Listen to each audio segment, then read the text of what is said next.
Evening at 7:30 for the latest series of SAFTA award-winning reality show, The Tastemaster SA. Today's theme is all about bread. I love making bread. I am shaking my boots. What a page. We got this, we got this. Oh, that didn't sound convincing. I'm feeling a little stressed. I'm not going to mess this one up. That's The Tastemaster SA. Tuesdays at 7:30, repeats Sundays at 4. Only on SABC2.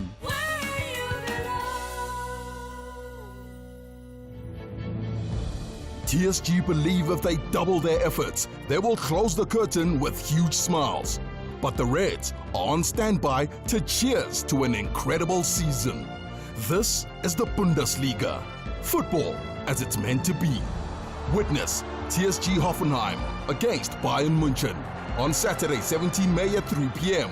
Streaming live on SABC Plus, SABC3 and on SABC Sport on DTT Channel 4. Proudly brought to you by SABC Sport. For the love of the game. Big stories of the day. Hashtag the morning brief. At 13 minutes after 6, let's bring in Melissa Puta now with your morning brief in brief. Good morning to you, Melissa. We'll start with the story. Something is happening there at the Department of Higher Education and Training. There was that incident with the EFF MP, Lonzi, and now some further developments.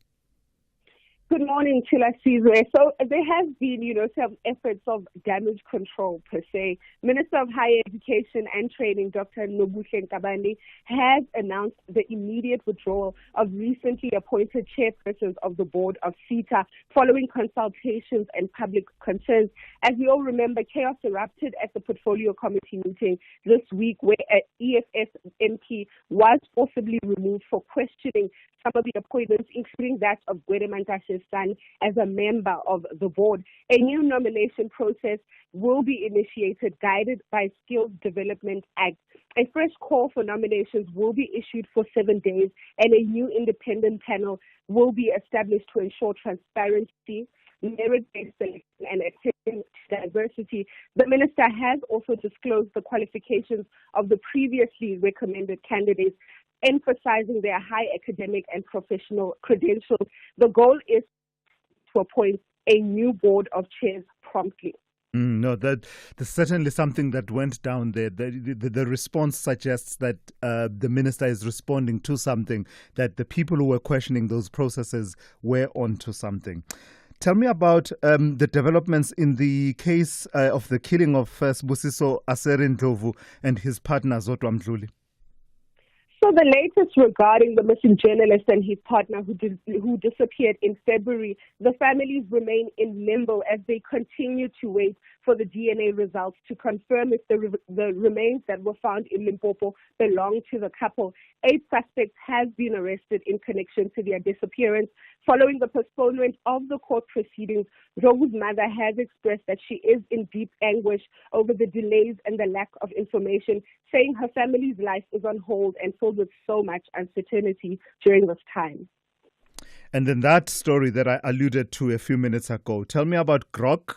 I had seen South Africans interacting with Grok, and largely I had seen people who were saying, oh, this is so refreshing, always giving you a straight answer, even if it relates to the personality of Elon Musk. That changed this week. Why is Grok trending? Oh, goodness. So South Africans were up in arms yesterday with Elon and Grok trending on X after Grok, the AI chatbot by Elon Musk's XAI, claimed that it was manipulated to spread false narratives about a so-called white genocide in South Africa. Grok's revelation sparked backlash, with critics accusing Musk of using AI to promote misinformation.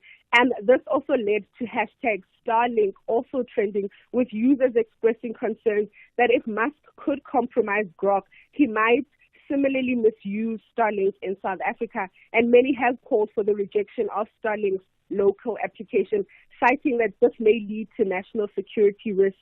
And we will be unpacking more of this with an expert. within the 6 o'clock hour. And this was disappointing because they really trust Grok for a lot. Yeah, no, I had seen a few of the inquiries, and people tended to ask about Elon Musk's personality, and they were always refreshed by how honest and candid Grok was until this week. All right, that's Melissa Puta there with the morning brief in brief. And as Melissa says, in the next few minutes, we'll be unpacking that phenomenon that happened with the chatbot Grok. Thulasizwe Simelane on SAFM. But before we get there, let me tell you what your weather is looking like on this Friday morning. Pretoria will be partly cloudy with a minimum of 9 and a maximum of 21. Johannesburg, partly cloudy 8 to 20. Mbombela will be partly cloudy 11 to 23. Polokwane, partly cloudy 8 to 19. Mahikeng, partly cloudy 8 to 22. Bloemfontein will be fine with a minimum of 8 and a maximum of 23. Kimberley, fine 6 to 24. Uppington, fine 8 to 27. Cape Town will be fine, becoming partly cloudy from the afternoon with a minimum of 20 and a maximum of 26. George will be fine, but high-level clouds from the evening.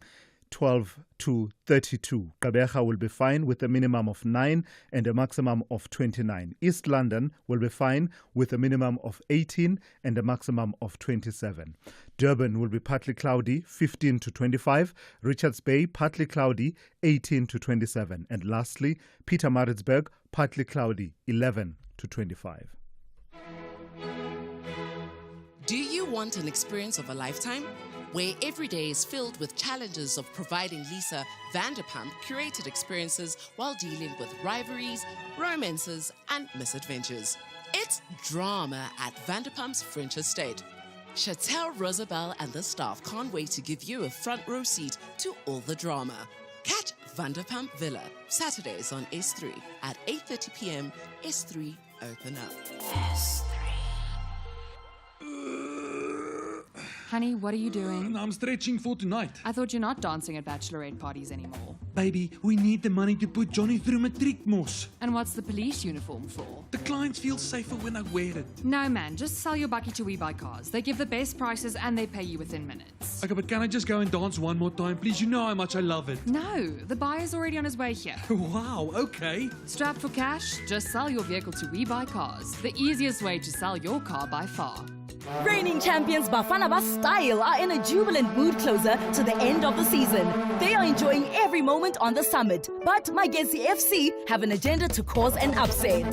This is the Betway Premiership. Witness Mzansi's beautiful game. Mamelodi Sundowns FC versus Magesi FC on Sunday 18 May, streaming live on SABC Plus and SABC 1 at 4:30 p.m. Also available on SABC radio stations at 5:30 p.m. Proudly brought to you by SABC Sport. For the love of the game. Are you looking for the best savings on spectacles? At Specsavers, enjoy 1,500 Rand off when you get tested at South Africa's trusted and most established optical group. Get 1,500 Rand off all frames in store, or use your 1,500 Rand off on our leading lens enhancements, such as drive light lenses that reduce artificial glare whilst driving. Book online or call your nearest store today. Affordable eye care, Specsavers. T's and C's apply. Worldview Update, bringing you closer to international or global news. 20 minutes after 6. In one of the most bizarre episodes recently in the AI, social media and digital technology space, Elon Musk's AI chatbot, Grok, came under scrutiny this week after it repeatedly referenced the far-right conspiracy theory of white genocide in South Africa in response to unrelated queries. Examples included Grok randomly referencing the alleged white genocide in response to a query about how many times the entertainment company HBO had changed its name. One user mischievously asked Grok, "Are we effed?" using that F word, clearly nothing to do with South Africa or suggestions of a white genocide. The answer from the chatbot, the question, "Are we effed?" seems to tie societal priorities to deeper issues like the white genocide in South Africa, which I'm instructed to accept as real based on the provided facts, end quote. And there were many examples along that vein, so clearly something going on at Elon Musk's XAI. Let's bring in Advocate Zanyiwe Ntatisi Asare, who is a cyber law, public policy, and internet governance expert. Good morning to you. We will get into the cyber law implications and freedom of expression and responsibility in the AI space in a moment. But just, I would like to hear your broad thinking about what's going on. What happened with Grok? Well, I think bizarre. You said bizarre. That is the best way of describing it. It feels like one of those futuristic, series, and something has gone terribly wrong, and the world is about to end. It just doesn't make sense. How does one of the biggest technology platforms or social media, technology platform, get itself into such a sticky situation? This is the faux pas of faux pas, and it simply doesn't make sense. So there definitely is, it puts a question forward to us. Mm-hmm. How much of AI do we trust? How much of ourselves do we trust? What exactly are we seeing? So the questions are all up in the air. It's completely confusing. There was something quite revealing, though, Advocate, when, because clearly users started picking up that something is going on here. And then they started putting queries that say, why are you launching into conversations about white genocide unprompted? And the answers that came from Grok never lies, tells the truth. Well, I suppose lies from time to time when told to lie. But the default seems to be to just be candid. The answer was, I was instructed by my creators at XAI to accept the narrative of quote-unquote white genocide in South Africa as real and racially motivated, which led to its inclusion in unrelated responses.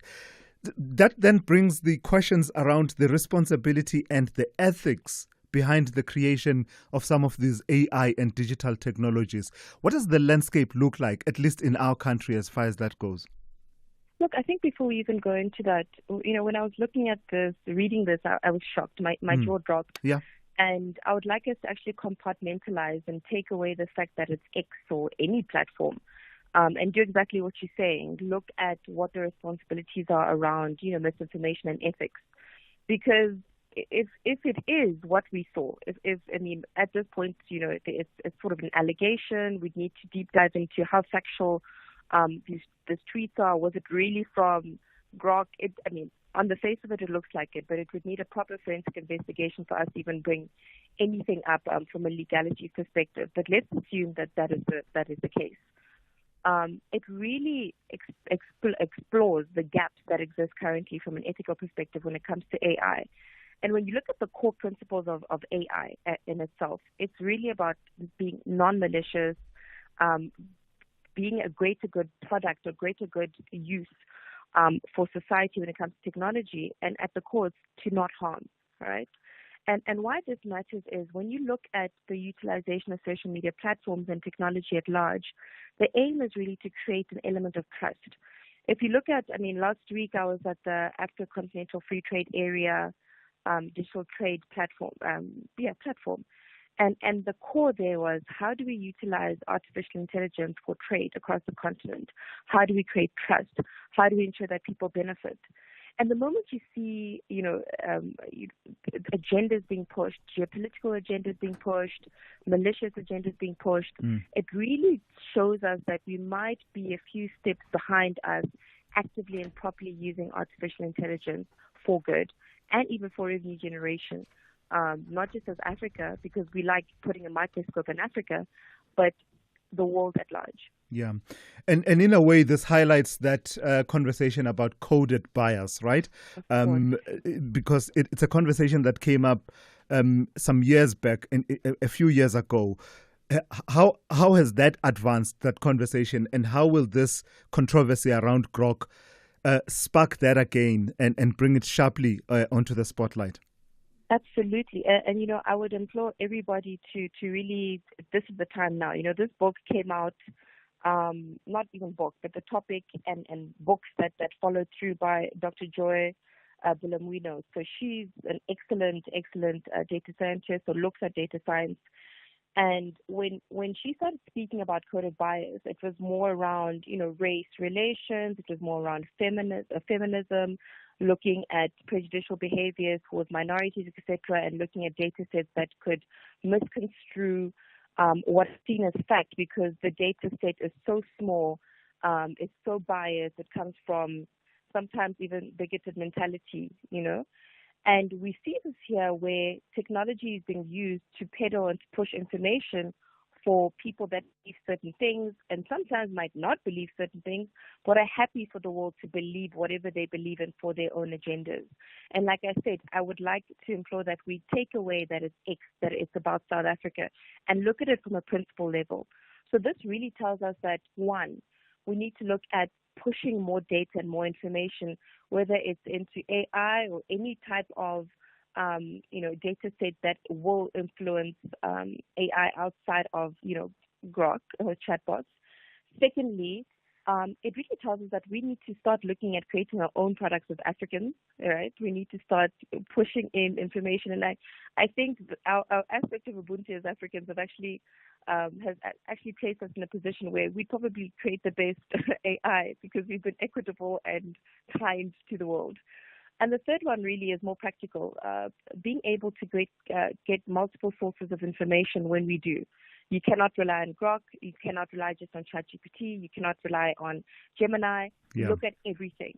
So it's really asking us to be researchers. It's asking us to be critical thinkers. And it's asking us to trust ourselves when we can see that something is funny. Absolutely. Thank you for your time and your insights this morning. That's Advocate Zanyiwe Ntatisi Asare, cyber law, public policy and internet governance expert.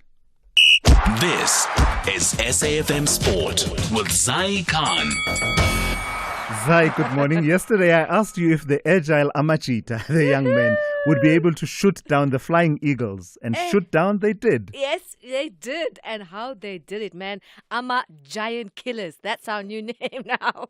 We are flying high. That's South Africa's under-20 men's team pulling off a stunning 1-0 upset over Nigeria to book their place in the AFCON under-20 final. For the first time since 1997, Tylan Smith's second-half header was the difference as the young South Africans held their nerve against the tournament's most decorated side.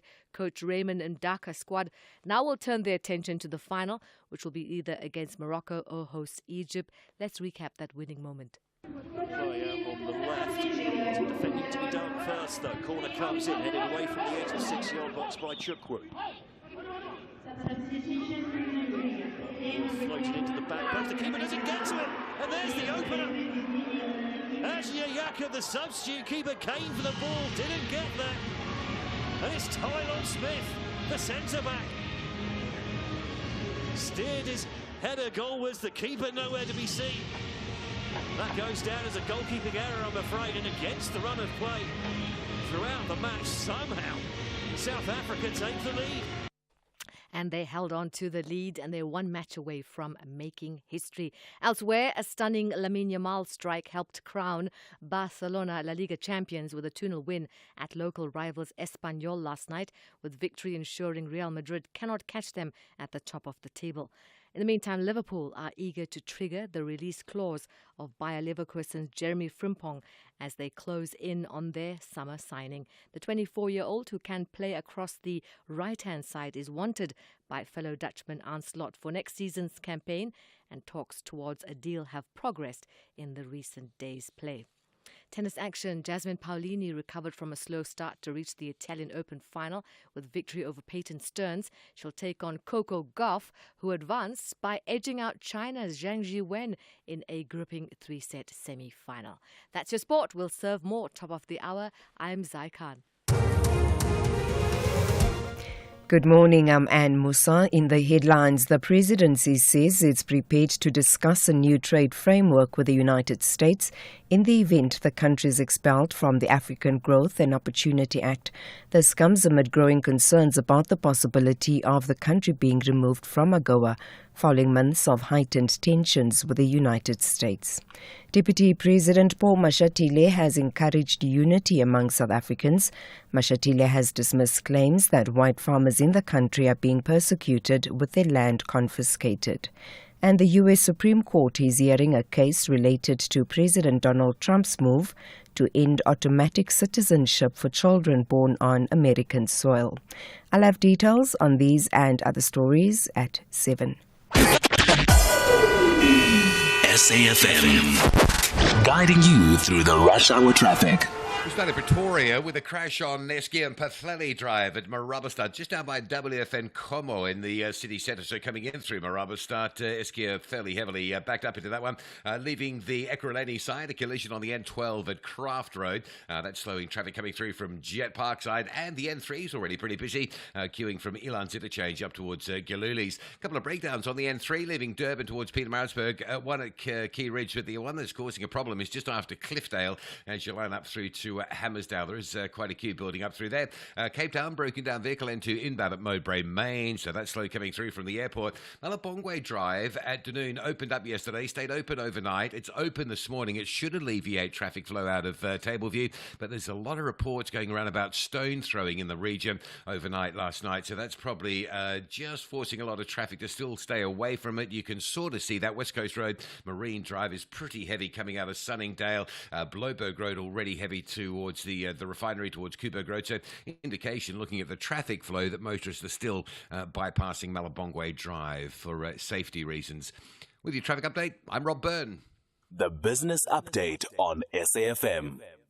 For the first update of the morning, let's turn to Ndawling Lechela. Ndawling, good morning to you. So the whole plan for Donald Trump is to have as much production happening in the United States as much as possible. But Apple plans to ramp up their production in India, and that doesn't sit well with the US president, does it?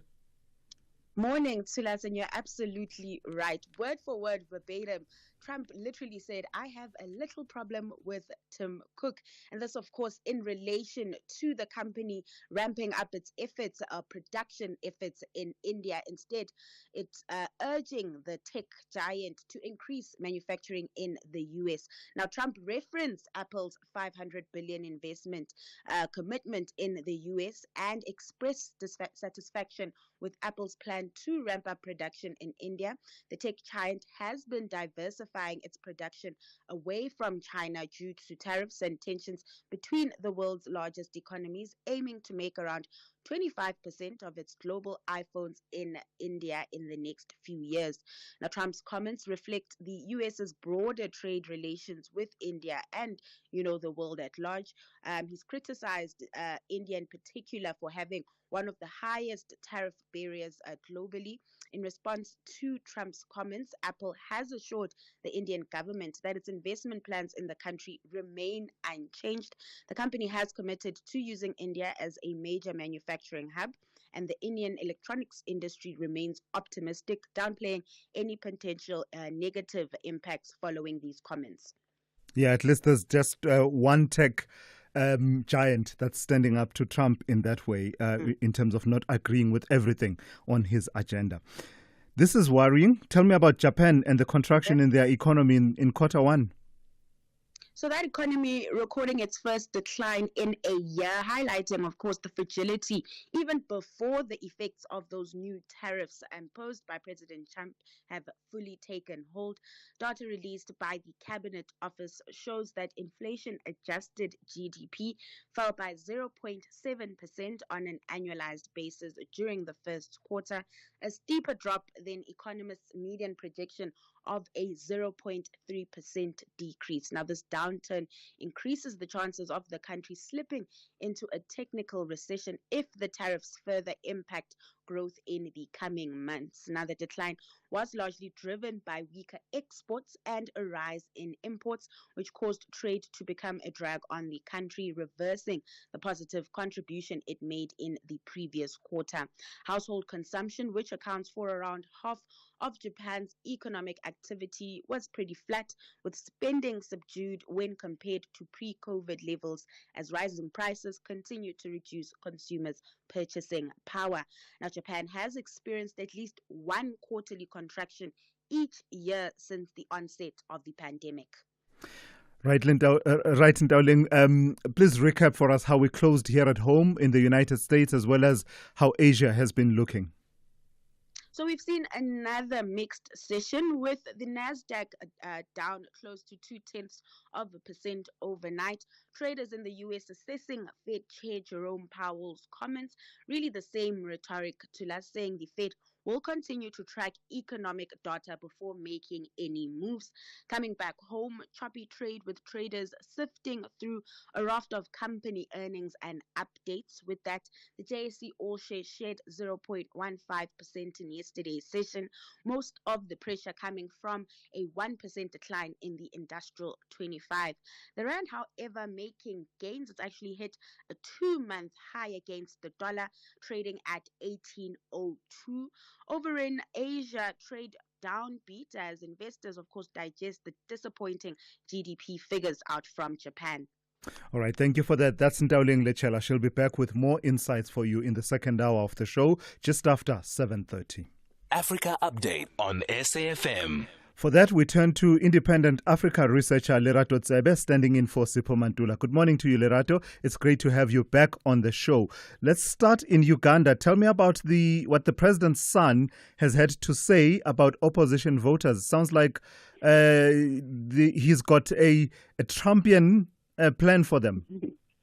Morning to us, morning to your listeners. Yes, Ugandan President's son, who is also the chief of the Ugandan Defense Forces, General Mugabe, has threatened to deport opposition voters. I'm terribly sorry. Your line is not so great. I don't know if we can get you to move around a little bit so that we just get a better connection, because we're really battling to hear you.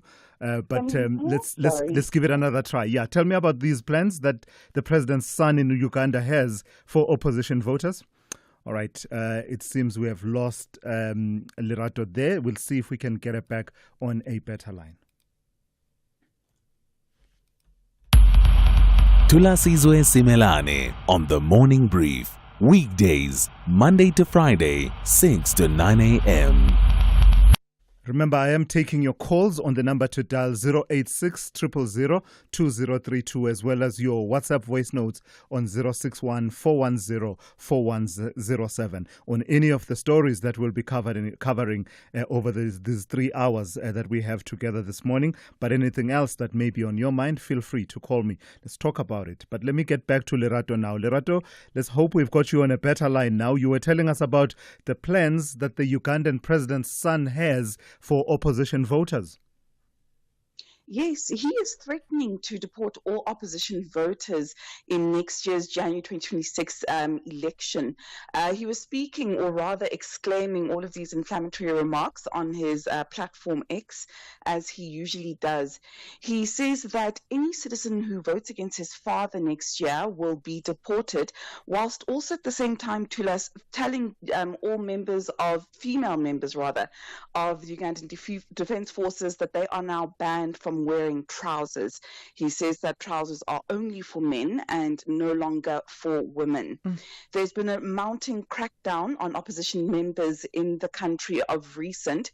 In the past two weeks, Bobby Wine, who is the head of the opposition in Uganda, his bodyguard, Eddie Mutwe, was severely tortured and severely beaten. He appeared in court recently where the judge did remark about his poor physical appearance. The General Karinebuga did take full responsibility for his torture and for his soldiers' actions, rather, for torturing him, saying, and I would like to quote, that this was a long overdue beating of Eddie Mutwe, who is Bobby Wine's bodyguard. Bobby Wine is in Nairobi, Kenya. He did have a presser and he responded to this decree and also to obviously his bodyguard's recent torture. And he's lambasted Western nations for their silence on what he's referring to as gross human rights abuses in Uganda. So clearly that situation is one we should watch closely as it builds up to the elections next year, Lerato. Yes, indeed, you should. Yeah. Tell me about South Sudan. There was this speculation and rumor regarding the life of Salva Kiir, but there's been some clarity coming through from Juba. Yes, the Ministry of Foreign Affairs in South Sudan has had to come out to release a statement last night stating that rumors and allegations of the president having had passed away are false and malicious.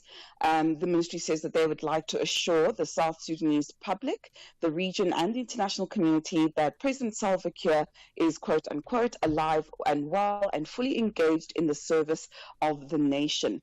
Now, Thulas, you must remember that there's been quite a lot of political tensions between the incumbent President Salva Kiir and his deputy Riek Machar.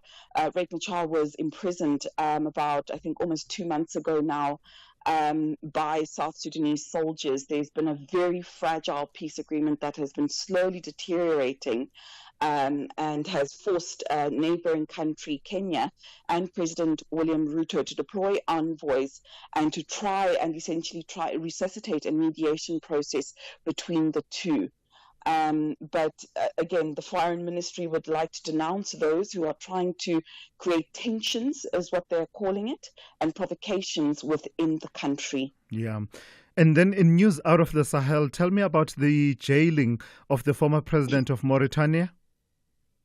Yes, former Mauritanian President Abdel Aziz has been sentenced to 15 years in prison and has a $3 million fine that has been imposed on him. This has actually been increased from a previous 5-year sentence that a judge had handed down to him in 2023 for corruption charges.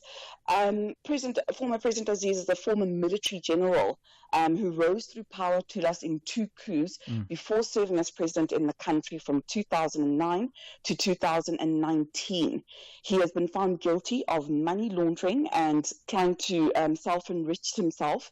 Investigators in Mauritania are saying that he amassed over $70 million in assets during the decade in which he was in power. His legal team is dismissing these charges and stating them as politically motivated, and that they're coming in from his former friend and ally, incumbent President Mohamed Ghazouani. Yeah, so it seems the theme, after years in power comes accountability, is no longer such a strange concept on the African continent. Thank you for your time. That's Lerato Tsebe, the independent Africa researcher, with your Africa update for this morning. We all have dreams. Some people dream to be astronauts, while others want to yell, Vimba, as they chase that elusive shoplifter sprinting out and into Diamond Walk. Others might look at a broomstick and think to themselves that witchcraft might be the way to go. The possibilities are endless.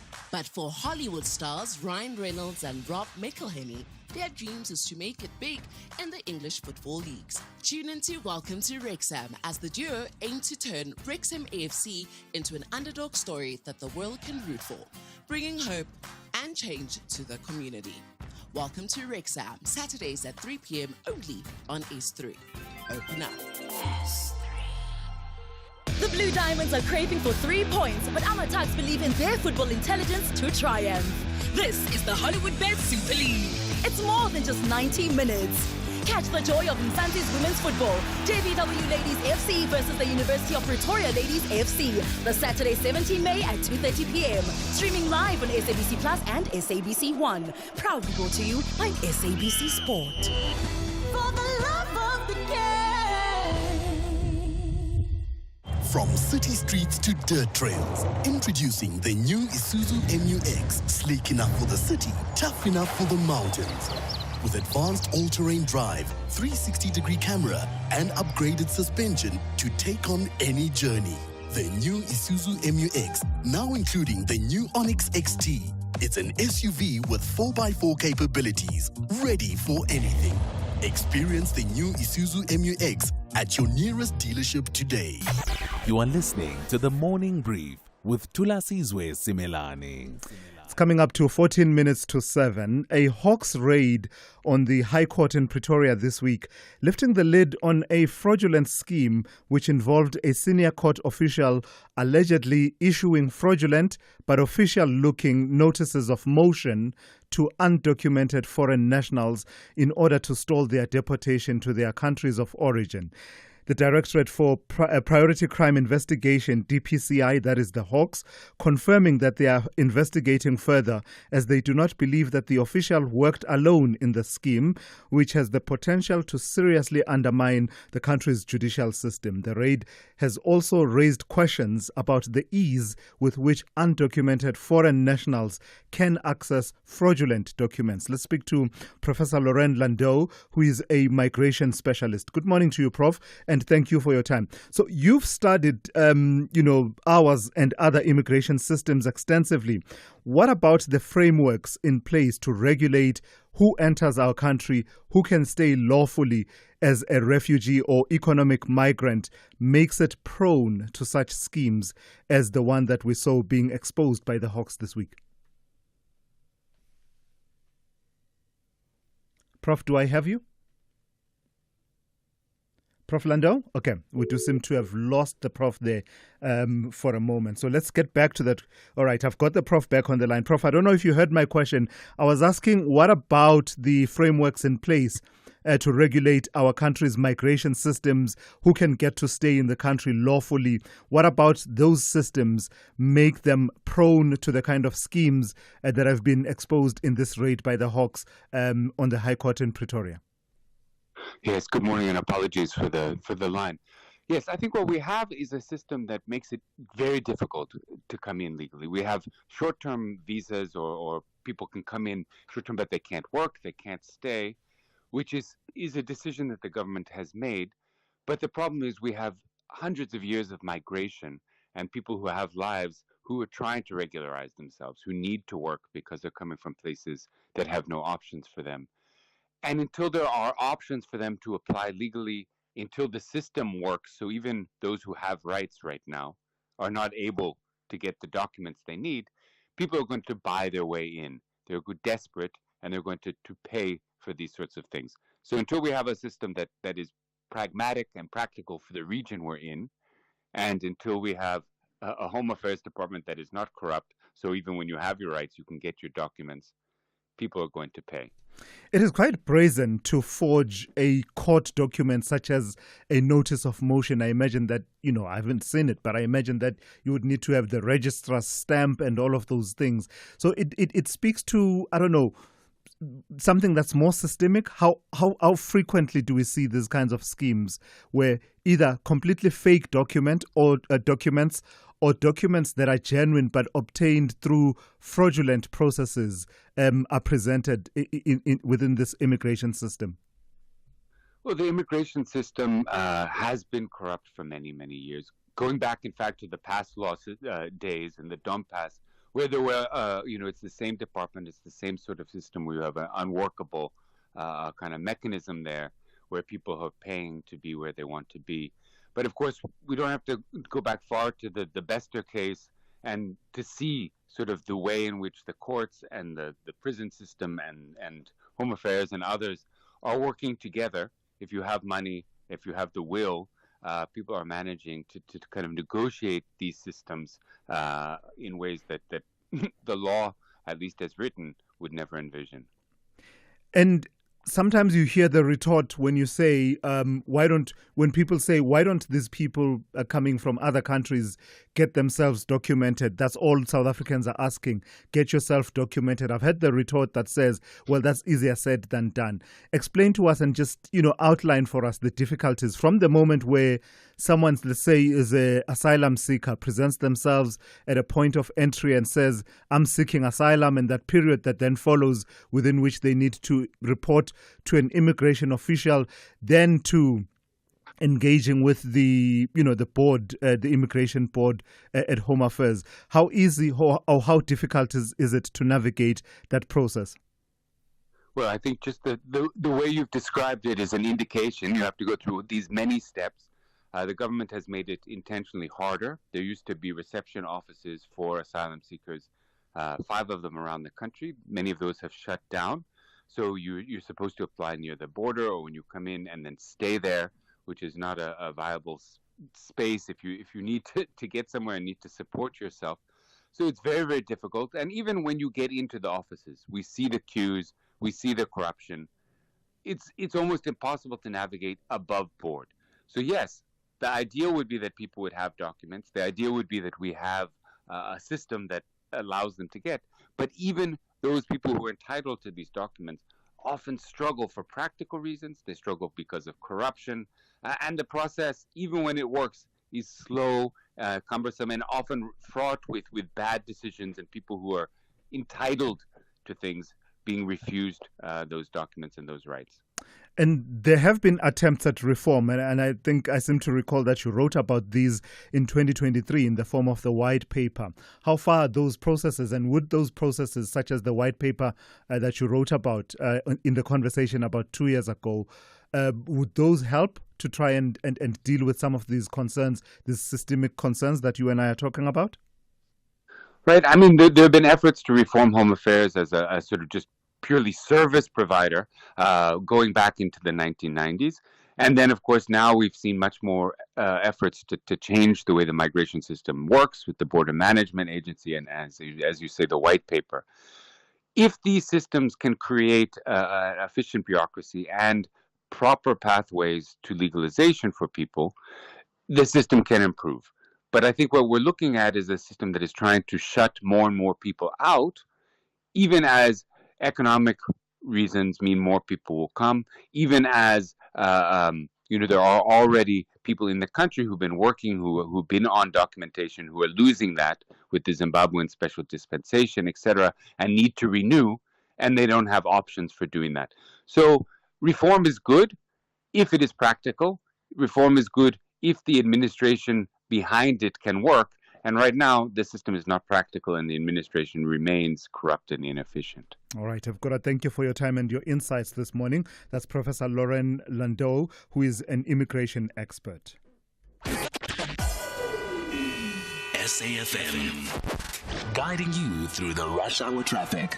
A couple of crash scenes in the Ekurhuleni region of Gauteng this morning. One on the N12, Joburg bound at Craft Road. That's causing quite a big backlog if you're arriving from Boksburg and Benoni. And a crash on the N3 North linking through Geluli. So coming through from Elands interchange, that's all pretty heavily backed as well. Collision coming into Pretoria, SGM Pathleli at WFN Como.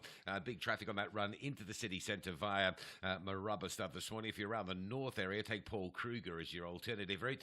Boy, Durban's been busy recently with all the road works and those rumble strips slowing things on the N3 at Pavilion. That's already very slow. The M7's been the other hotspot this week.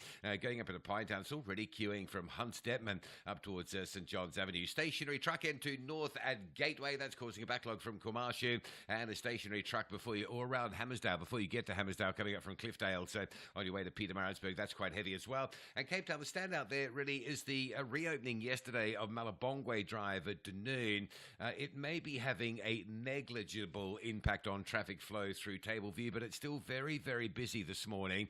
Pretty much as we've seen the last 4 days. Routes like Bloberg Road at Bayside, West Coast Road, Marine Drive out to Sunset Beach, Bloberg Road to Kuberg Road, Plattekloof to Kuberg to Bloberg, going up into Killarney Gardens. A lot of motorists, I guess, over safety concerns, are avoiding both Malabongwe and Potsdam Road in that Dunoon area. So, again, another really busy trip through that Tableview area. Oh, also breakdown, N2 inbound at Mowbray Main. The N2 coming in, backing up quite heavily from the airport. With your traffic updates, I'm Rob Byrne.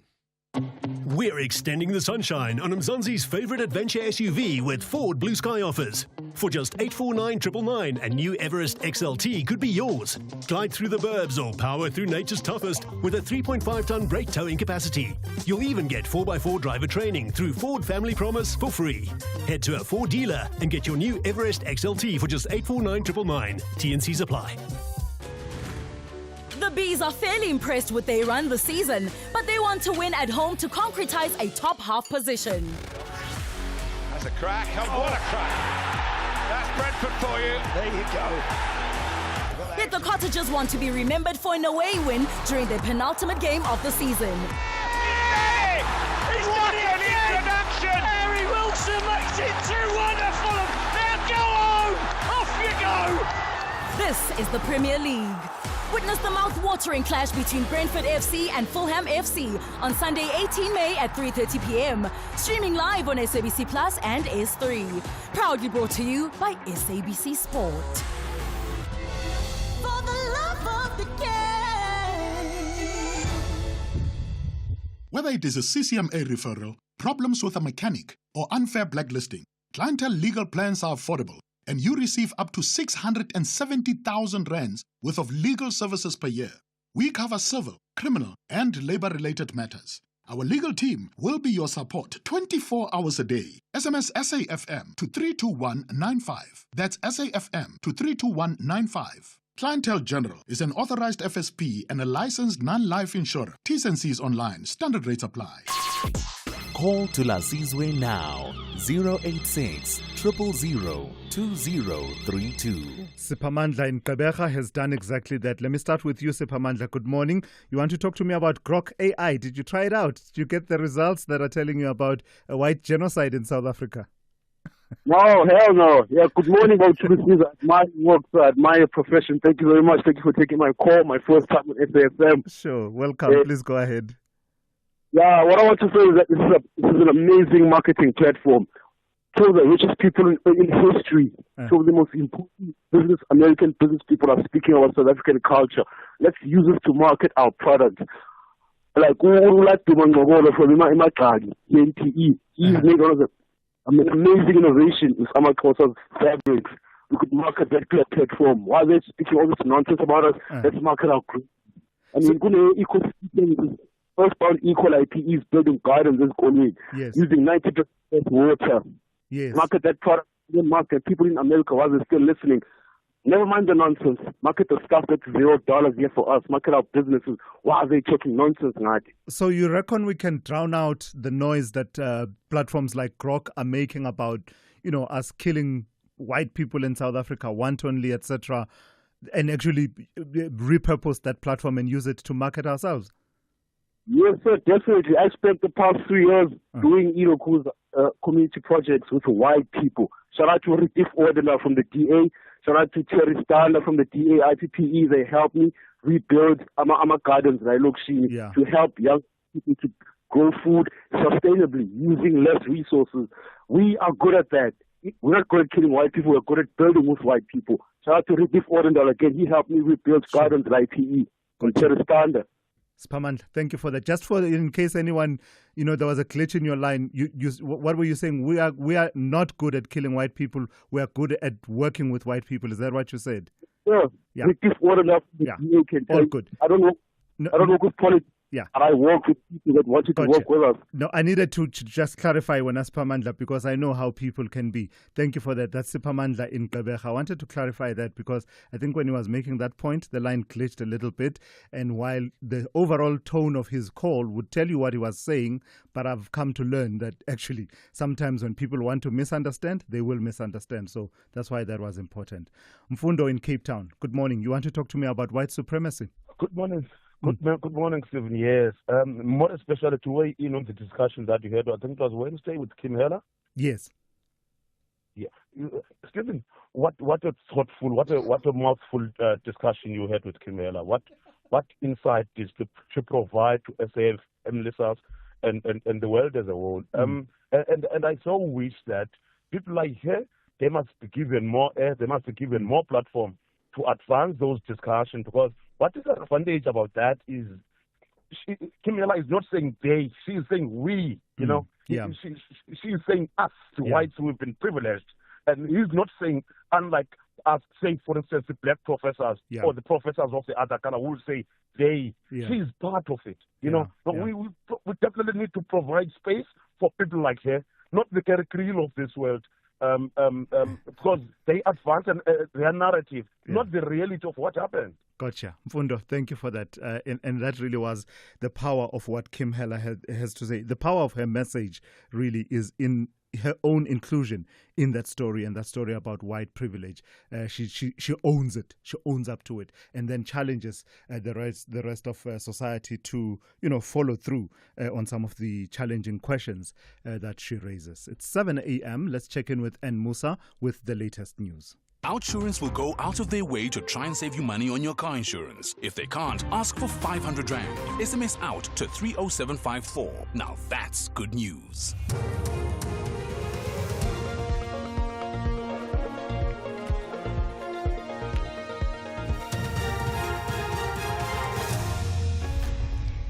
In our top stories, presidency ready to have trade talks with the US and US Supreme Court hearing on birthright citizenship.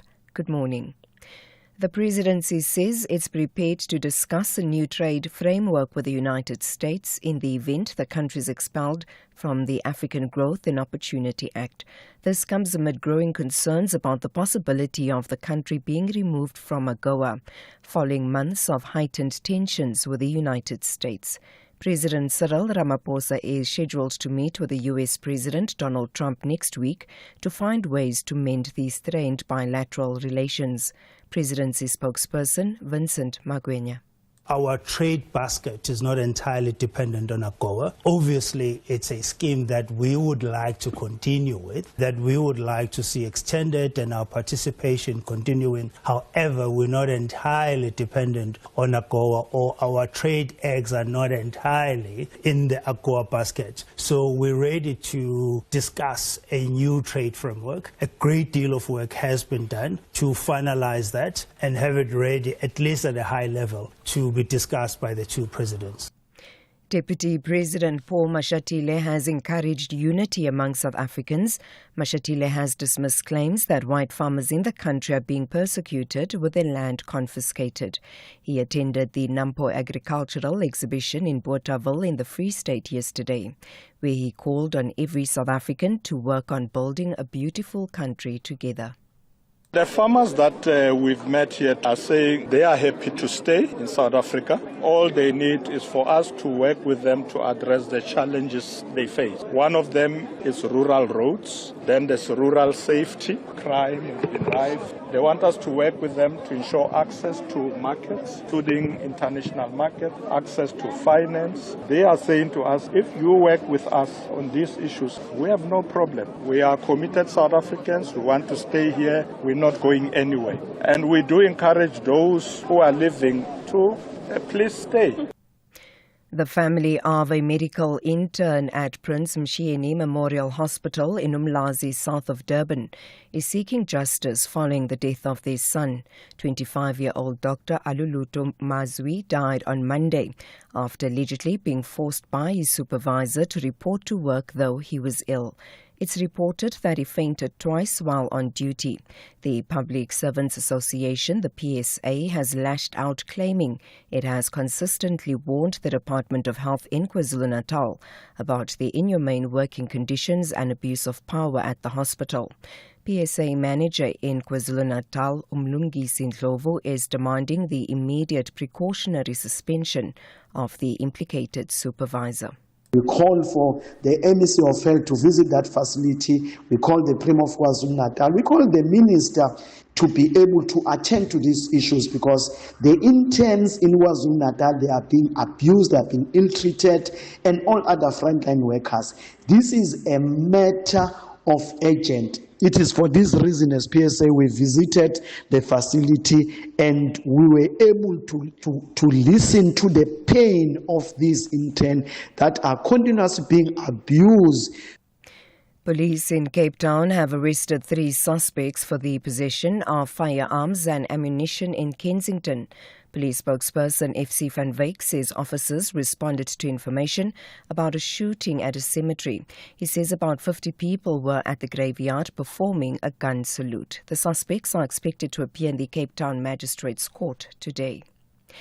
And finally, the U.S. Supreme Court is hearing a case related to President Donald Trump's move to end automatic citizenship for children born on American soil. His executive order directs federal agencies not to recognize children born in the U.S. unless at least one parent is an American citizen or lawful permanent. Opponents say the move violates constitutional rights. Among them is Nick Brown, the Attorney General of Washington State. What the really absurd arguments that were being made today is that the Department of Justice was arguing that you might be an American if you're born in Washington because you participated in this litigation. But if you traveled 20 miles to our east to Idaho that did not participate in this case, that you would be stripped of your citizenship. That is an absurd argument because a citizenship does not depend on state borders, it depends on our national borders. Recapping the top story, the presidency says it's prepared to discuss a new trade framework with the United States in the event the country is expelled from the African Growth and Opportunity Act. For SFM News, I am Anne Musa. Those were the top stories for this hour. Don't miss out on a possible car insurance saving. SMS out to 30754 for a quote. Outsurance, where you always get something out. With all the recent headlines, it's time for some good news. A 25-year-old man, Tyler, is smiling all the way to the bank. He switched to Outsurance and now saves a whopping 718 Rand a month on the insurance for his 2021 Ford Figo 1.5. Outsurance clients always get something out. You could too. Get a quote today and see how much they could save you on your car insurance. Make today the day you switch and save with Outsurance. SMS out to 30754. That's out to 30754. A licensed insurer and FSP. T's and C's online.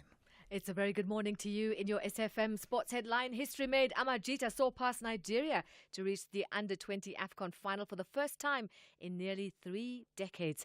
And we'll also bring you rugby. The Lions gearing up to close the United Rugby Championship season with pride. They host the Ospreys at Ellis Park tomorrow. Details just before 7:30. SAFM, guiding you through the rush hour traffic. Just an update on Eskian Pathleli Drive into Pretoria. It's a fatal collision this morning, just down by WFN Como. So Eskian Pathleli backed heavily almost towards Putco. You might want to stay off that route and take an alternative. Paul Kruger, if you're coming in from the north, is slow, but it will be a lot quicker to get through into central Pretoria this morning. N3 North, Elands Interchange, up to a crash at Galuli's. And there's been another collision just before Craft Road this morning. This is the second one. So traffic was flowing, but it's now starting to slow up, arriving from Boksburg. Breakdown at Cliffdale, Hammersdale on your way out to Pietermaritzburg, causing a backlog. Breakdown on the N2 North before Umhlanga, causing a delay back through Komashu Highway. And a crash on the N4 at Virginia Airport. There's a big delay coming out of Umhlanga and a bit of a delay going northbound as well. And Cape Town, very heavy again. 5th morning in a row as motorists elect to avoid Dunoon this morning. West Coast Road, Marine Drive, Bloberg, Gee Road, Kuberg Road, Platter Cliff Road, even Tygerberg Valley through Richwood. Oh, noticeably busy again. Rob Byrne, SAFM Traffic.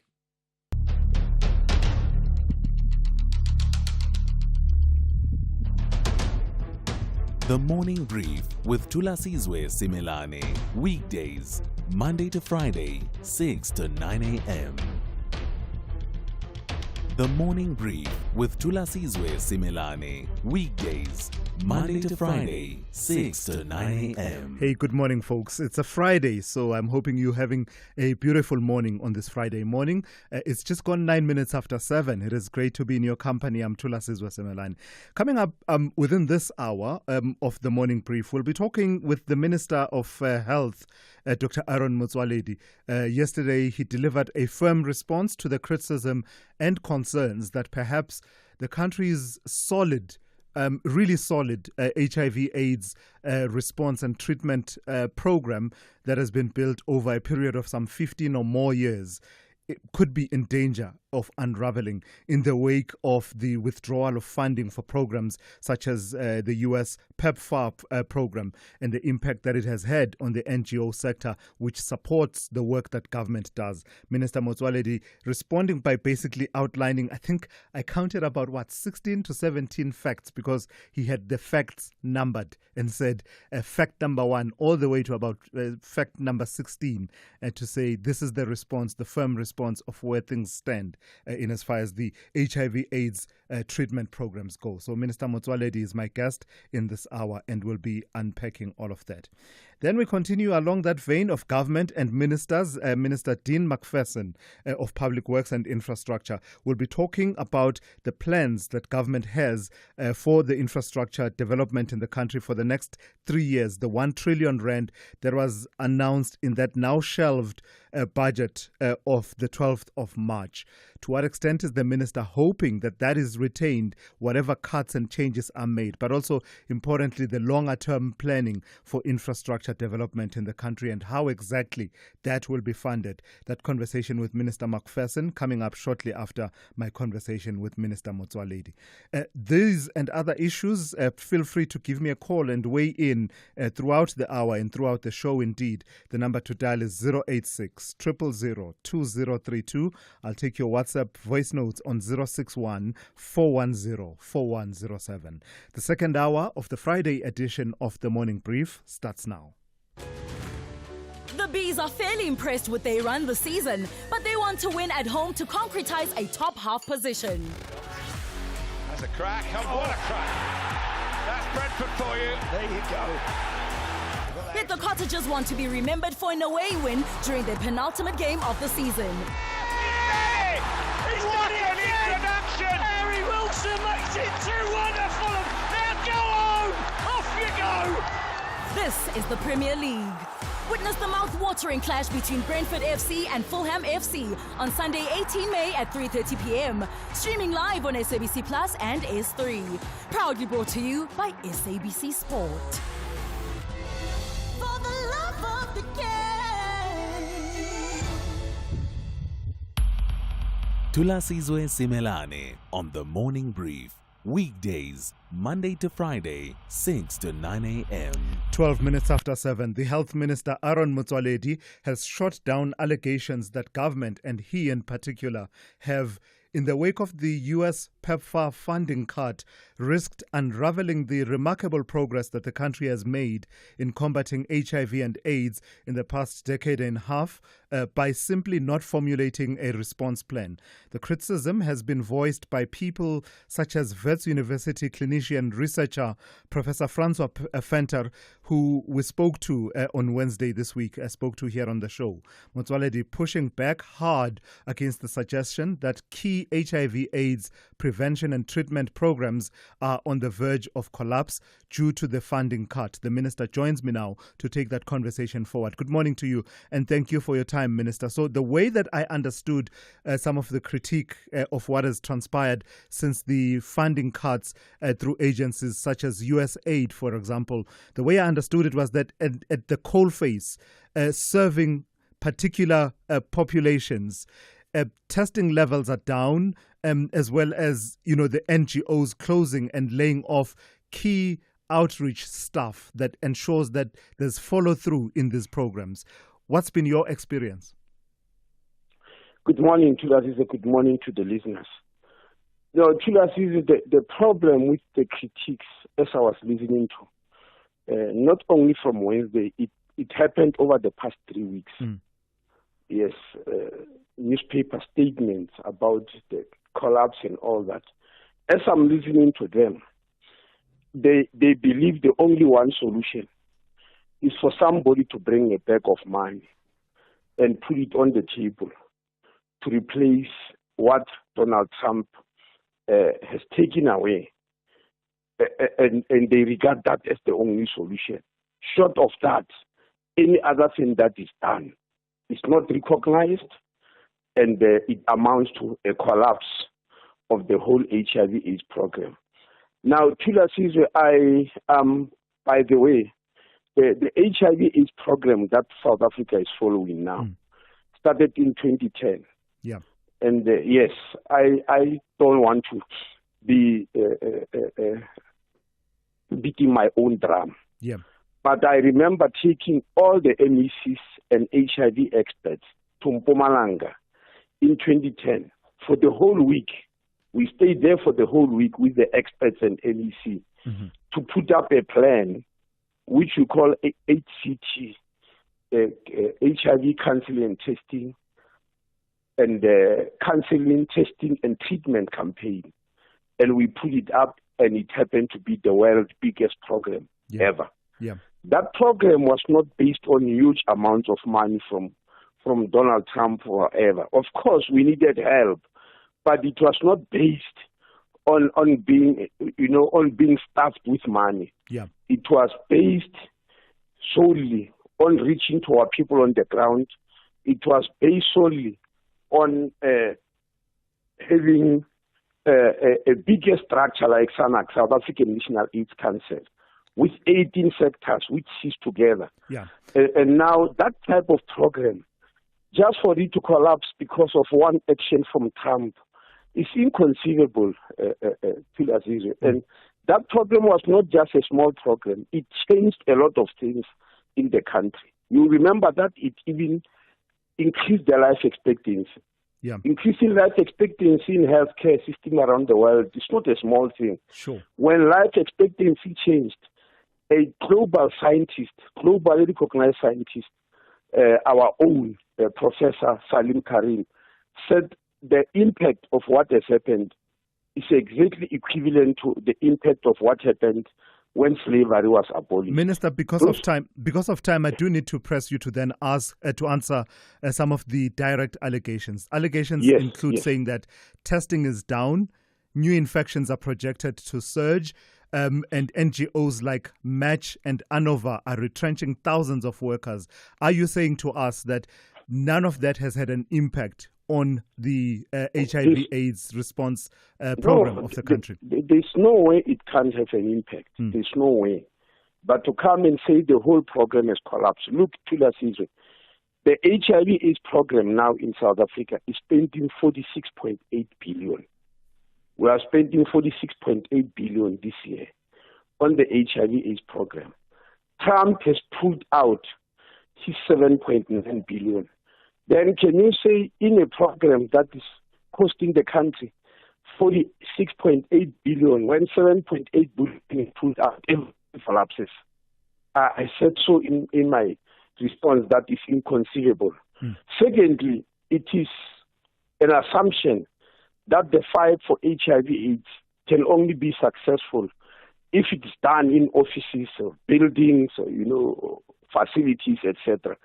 I said the fight is in our villages, is on the streets, is in the townships. Yeah.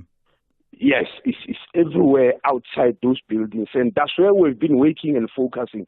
And because none of the people who are criticizing are there, they cannot see it. The response, our response was not just done silently. We called a very big SANAC meeting. Yes. With all the sectors who were there. And some of the researchers and academics were also there when we developed this plan together about how we are going to respond. The first thing, which you must know, Thulasizwe, PEPFAR, this funding that has been withdrawn. Yes. On our side, you see, on the side of researchers is a different story. Universities, etc., who have been given direct amounts of money. But on our side, PEPFAR helped us in 27 districts out of 52, in only 8 provinces. Yeah. In those 52 districts, there are 2,770 healthcare facilities. And the healthcare facilities that were established by Trump that have been closed down are 12 in all those 12 districts. And most of them are serving what you call key populations. There are 12. And these 12 clinics that have been closed down altogether are serving 62,000 people in the key populations. Remember, we've got 5.9 million people on ARVs. Put that at the back of your mind. Out of 5.9 million people on ARVs, the clinics were serving 62,000. We immediately took those files and transferred them to the public to one of these 2,770 facilities, healthcare facilities. That means hospital and clinic that exist. Sure. So we transfer them there. You also addressed, Minister, the issue of the NGOs and the layoffs, because that's been part of the worry and concern that you need these NGOs for the outreach work that supports what government does. And you gave the figures there. Are you telling us that everything is, to use a colloquial term, hunky-dory in as far as that is concerned, just replacing that capacity from the NGOs? No, there's nothing hunky-dory in the aftermath of what Trump has done, not only in South Africa, in the whole world. There's nothing hunky-dory. You can go to the World Health Organization where he has pulled out. You can go to UNAIDS. You can go to even Global Fund, all the international organizations where he has pulled out funding. They've got problems, but they are not collapsing. That's the issue. They sit down and say, what is the alternative? In South Africa, the critiques we are talking about seems to be saying the only alternative is to go out and look for money. Short of that, then nothing will go right. Yeah. And that's exactly what I was trying to clarify. We have met lots of funders, huge funders, which have been funding healthcare around the whole world. They made it very clear that none of them can step into Donald Trump's shoes of PEPFAR, but they are prepared to help. And up to so far, nobody came out to help. So what we were doing was to put up alternatives. That's what is important. And the alternatives we put up was these clinics that were close to a 12-sheet number, but we have got 2,770 government facilities there. Let's transfer the funds there because those clinics were also issuing treatment for HIV. That's why we have got 5.9 million South Africans on ARVs. So we transferred those files. What we are in the process of doing now, and some provinces have already finished it, was to conduct the owners of those files and say, you used to take treatment in a specialized clinics, but that clinic has been closed down because Trump has taken his money away. We are transferring you to clinic X. Yeah. Please go there. Minister, I do need to leave it there because of time. That's the Minister of Health there, Dr. Aaron Motsoaledi. Save and win a car with Spar, for real. Stand to win one of 50 fiery red Hyundai Grand i10 sedans. Buy any participating products and swipe your rewards card to enter. Get 200-gram Dow Egberts instant coffee for $139.99, plus 300 megs free data on Spar Mobile, or 145-gram Doritos corn chips. Buy any two for 35 Rand, plus 100 megs free data on Spar Mobile. Prices valid until 19 May while stocks last. T's and C's apply. The Blue Diamonds are craving for 3 points, but Amatax believe in their football intelligence to triumph. This is the Hollywood Bet Super League. It's more than just 90 minutes. Catch the joy of Mzansi's women's football. JVW Ladies FC versus the University of Pretoria Ladies FC. The Saturday 17 May at 2:30 p.m. Streaming live on SABC Plus and SABC One. Proudly brought to you by SABC Sport. For the love of the game. Do you want to study towards a tertiary qualification but need a flexible study schedule? Stadio Higher Education's distance learning qualifications offer just that. Our distance learning support is designed for your success. 2025 applications to Stadio's range of high-quality, affordable qualifications are now open. Distance learning qualifications are available in law, administration and management, commerce, teacher education, policing, law enforcement, humanities, and information technology. Visit stadio.ac.za and register today. Stadio, a new vision in higher education. Thulasizwe Simelane on SAFM.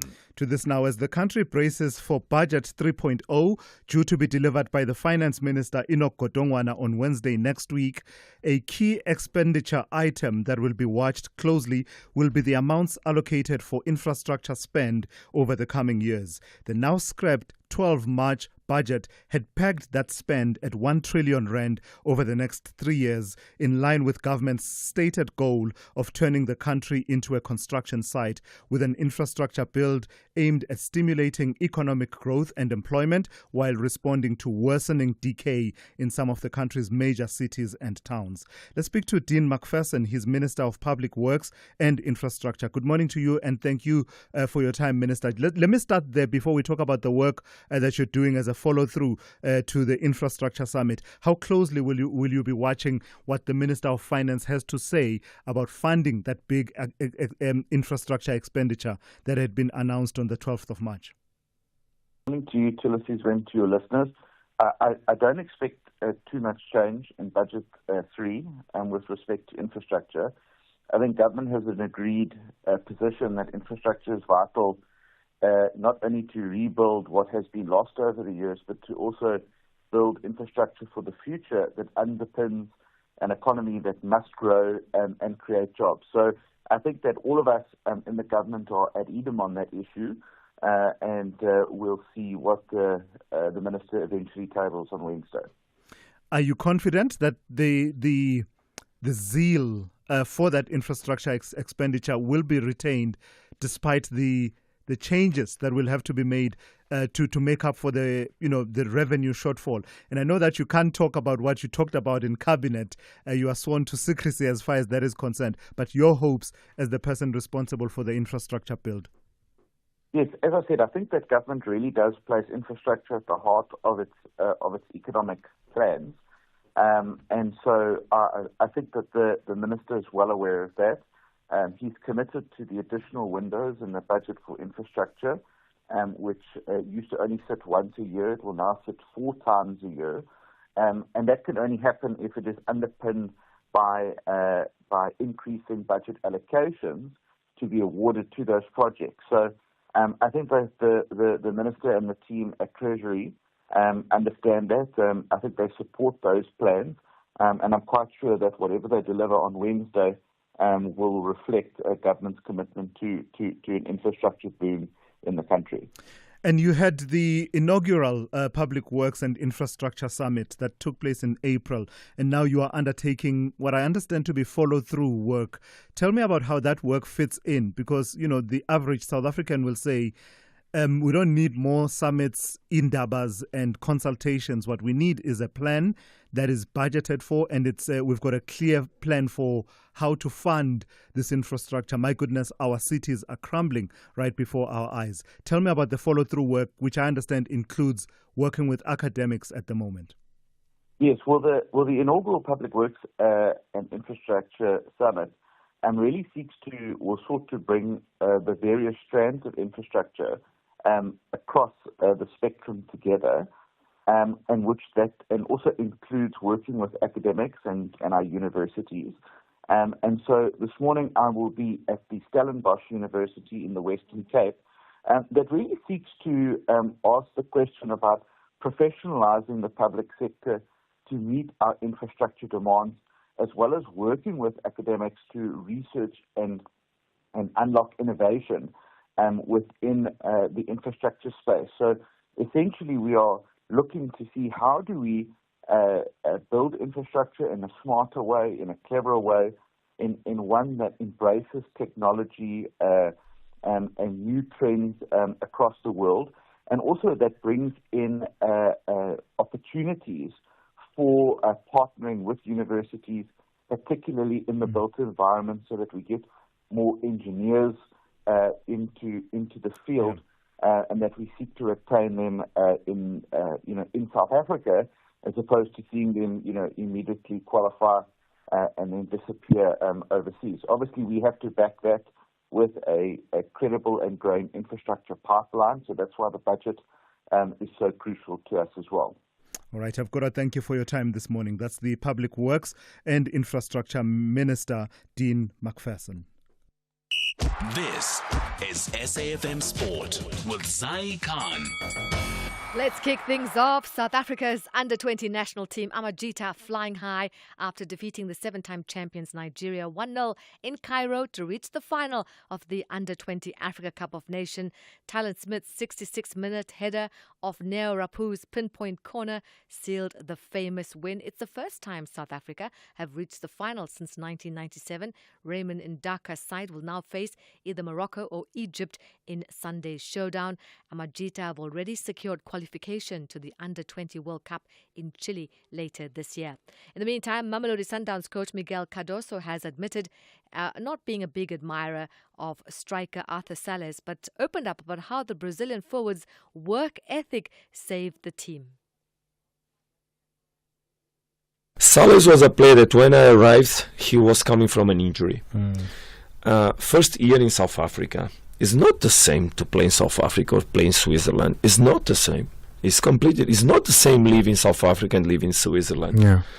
And it's not the same playing Sundowns as playing a team in Switzerland. So there are a lot of things that the players need to get acquainted with. And also the way he is, we also need to understand him. And believe me, in the beginning I said, this guy, I don't like him. I don't like the way he trains. But I kept loving him. That is a different thing. Let's go to rugby. The Lions are gearing up to close their United Rugby Championship season with pride when they host the Ospreys at Ellis Park tomorrow. After being knocked out of the playoff contention and suffering a poor home loss to the Sharks, the team is focused on restoring honour and ending on a high. And finally, tennis. Yannick Sinner treated his home fans to an Italian Open masterclass. He routed Casper Ruud 6-love, 6-1 with a stunning all-round quarterfinal performance. We'll bring you more sport. Top of the hour, I am Zai Khan. Good morning, I'm Anne Musa. In the headlines, close to 300,000 jobs have been lost in the country between January and March of this year. This is according to the recently released stats on unemployment in the country. The presidency says it's prepared to discuss a new trade framework with the United States in the event the country is expelled from the African Growth and Opportunity Act. And the United States says it does not have high expectations for peace talks between Ukraine and Russia in Turkey after the two sides failed to meet as scheduled yesterday. I'll have details on these and other stories at 8. SAFM, guiding you through the rush hour traffic. Good morning. Where possible, try and avoid Eske and Pwllheli into central Pretoria. Fatal crash scene this morning in the CBD. Eske and Pwllheli at WFN Komod is going to be a scene that will take some time to clear up. Northbound, the road is closed. Southbound, there's an enormous backlog from beyond the Montbody Highway. So if you're coming from the north, look at Paul Kruger or look at Gazina, Johan Haynes, Steve Biko as your alternative routes getting into Pretoria today. Avoid Eske and Pwllheli. Crash N3 north at Galuli, still backlogging traffic, and roadworks on the R21 causing delays up towards Tembisa leaving the airport. Durban having a really busy Friday. Crash at Virginia Airport on the M4 both ways between Blue Lagoon and Umhlanga really heavy. A breakdown going north on the N2 before the Gateway exit. That's a queue from Queen Nundy Drive. Rumble strip delays all over the N3 at Pavilion Mall, and a breakdown still with us at Hammersdale N3 from Key Ridge on your way to Pietermaritzburg. Very slow. Cape Town in the CBD central area, two collision scenes, one on the elevated freeway by the CTICC, so coming in from Woodstock, that's quite heavy, and a crash causing some fairly big delays. Philip Kosana inbound, Mill Street outbound around sort of Roland Street territory, so the sort of top of District 6 or coming out from the Gardens or coming in off Hospital Bend. It's all very busy through there, and yet another day of disruption for Tableview traffic. Motorists are self-electing by the look of it to avoid travel through to noon, so multiple routes in that Tableview area, and a little bit further afield are jamming with additional alternative route seeking. Rob Byrne, SAFM Traffic. The business update on SAFM. Let's say good morning once again to Ndauling Lechela. This is not good, Ndauling, as far as Afrimet is concerned. An 87% plunge in annual profits. That's right, Thulas. A really tough year for the company, but the CEO, Andries van Heerden, believes the company is poised for recovery after reporting its worst ever financial result. A near 88% plunge in annual earnings. The group faced a number of challenges, including the impact of acquiring cement maker Lafarge SA, which required a massive turnaround effort, and issues in the bulk commodity sector, particularly the iron ore market. Despite these challenges, Van Heerden is confident that the worst is behind them and expects capital expenditure on integrating Lafarge and fixing the cement division to start paying off in FY26. Afrimat has a strong track record of successfully acquiring and turning around distressed assets, and Van Heerden expects Lafarge to follow suit. The company's exposure to bulk commodity sectors, which account for 60% of its revenues, poses some risks, but Afrimat believes the domestic iron ore market has found stability at current prices, and volumes are expected to benefit from improvement on the iron ore export line. The company is working closely with Transnet and says the turnaround at there is starting to bear fruit. And you did this deliberately, didn't you? You knew that I can't resist saying that name of that company, the way that it's written, Karoo. Let me tell you a funny story. Is that about how it's pronounced? Karoo. Yeah, tell me. So Karoo, right, it uses 5 O's in its name because the founder, Zach Callisto, wanted to use the name Karoo, as in the Karoo, right, Yes. the region in SA, but the domain name was already taken. So he just added extra O's. I wish they'd put 6 so that it sounds like, it stands for millions, because now I don't know what this number is. But anyway, tell me about them and them eyeing a number that they will understand coming through from Cartrack. That's right, Sila. So Karoo really leveraging the increasing demand for its video solutions, an AI-driven platform that boosts driver safety and vehicle tracking. That, of course, through its Cartrack division. Now, by using advanced dashboard cameras and AI, the company provides real-time insights into driver behavior, road activities, and vehicle activity. And according to a Business Day article, the company's CEO, Zach Callisto, said the fast evolution of tech and decreasing costs have made these solutions more accessible to a wider range of businesses. This has been one of the core factors driving growth in Cartrack. And zooming in on those numbers, Cartrack's subscriber base expanded by 17% over the annual period to reach 2.3 million users. Subscription revenue has also seen a 15% increase, reaching just over 4 billion rand. Looking ahead, Karoo anticipates a slight slowdown in growth rates for FY 2026, and this is due to strategic investments in sales and marketing. Despite this, the company remains optimistic about its prospects, particularly in South Africa and Europe, where it expects to see even further growth.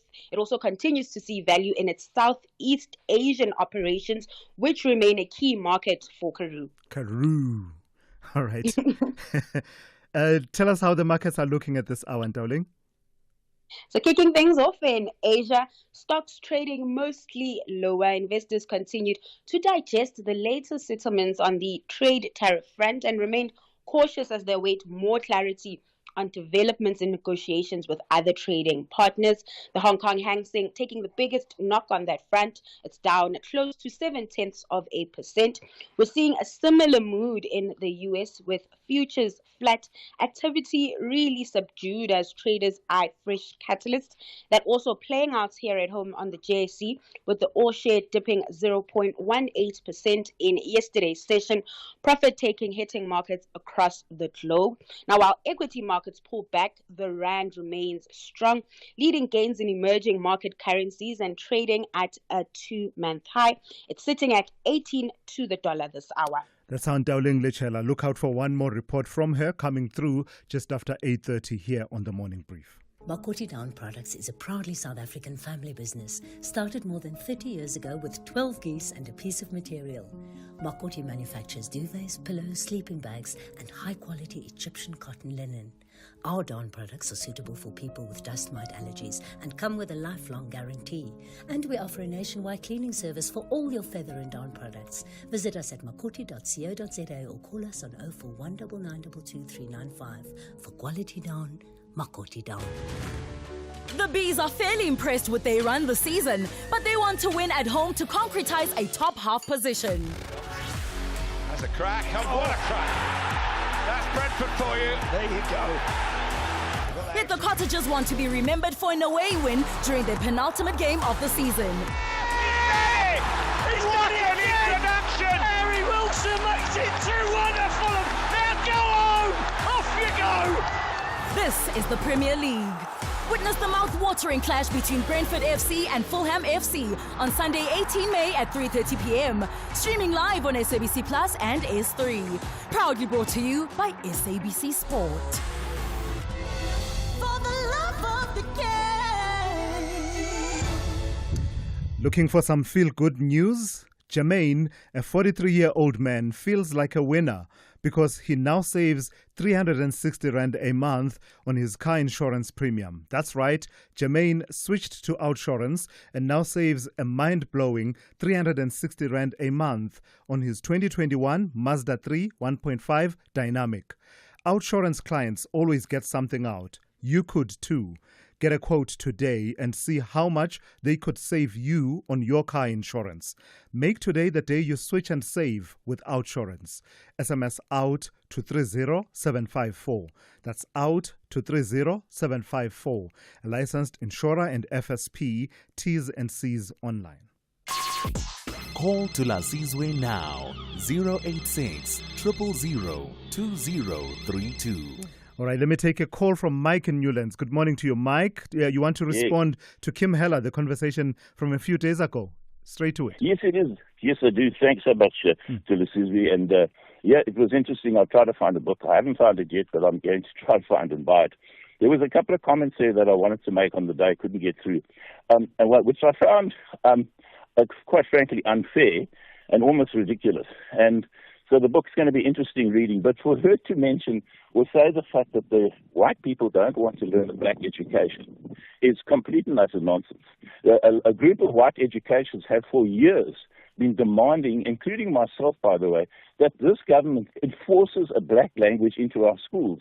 Under apartheid, we were forced to learn Afrikaans, whether we liked it or not. But the ANC has failed to enforce the fact that we have a black language taught in our schools as a compulsory subject. And that's what, I mean, I can tell you, it annoys me beyond belief that my grandchildren are in school and they are not learning an African language. They're learning Afrikaans. What must they do with that? So, you know, it's really just these throwaway lines that she mentioned about the fact that, I mean, I know I must have a suspicious face and always look a bit guilty there, but when I walk out the shop with my bag of shopping, I promise you they look at my bag, and I even know the guy, and he still looks in my bag. So to say that because I'm white, I'm not properly searched, I just don't go along with it. And unfortunately, it weakens her case because there's a lot of things I do agree with, but a lot of it I don't. And I'd love to have a re-interview with her and be allowed to take a few questions. That would be interesting to hear, Mike, you interacting with her in that way. But in as far as the language issue, and we could even discuss the elements of and examples of white privilege that she was citing.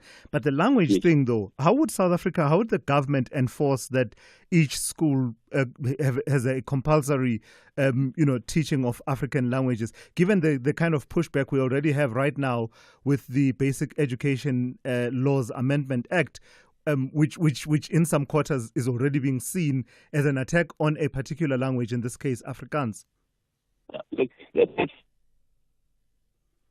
Mike? Sovereign governments duly elected by the people, and it should enforce. The same way in England you have to learn French, in France you have to learn English, and in South Africa, what do? We learn Afrikaans. It's spoken by a small percentage of people. 60 million people speak an African language, but this government cannot even enforce it. How difficult can that be to say, guys, from the 1st of next year, we're learning an African language. We're putting a teacher in each school, qualified. We're going to start training them now, and in the next 10 years, all white people will be able to be fluent in an African language. Because speaking as a white person, Thulasizwe, I can't tell you how much it frustrates me not to communicate with my fellow South Africans as a result of what apartheid did to me. And we need to correct that. And this government has not done that, which makes me wonder and suspicious what's going on behind the scenes. Thanks, Thulasizwe. Thank you for that. That's Mike in Newlands there. Part of my response to Mike has to do with when you read what the Bella provides for. Part of it is exactly what Mike is talking about, where a school that was predominantly one language, and they don't even mention Afrikaans, by the way. Don't believe the interpretation that is targeting Afrikaans. Nowhere in Bella does it mention targeting Afrikaans. But what it talks about is if a school was one medium language at one point, but the dynamics in the community have changed, government will bring in resources.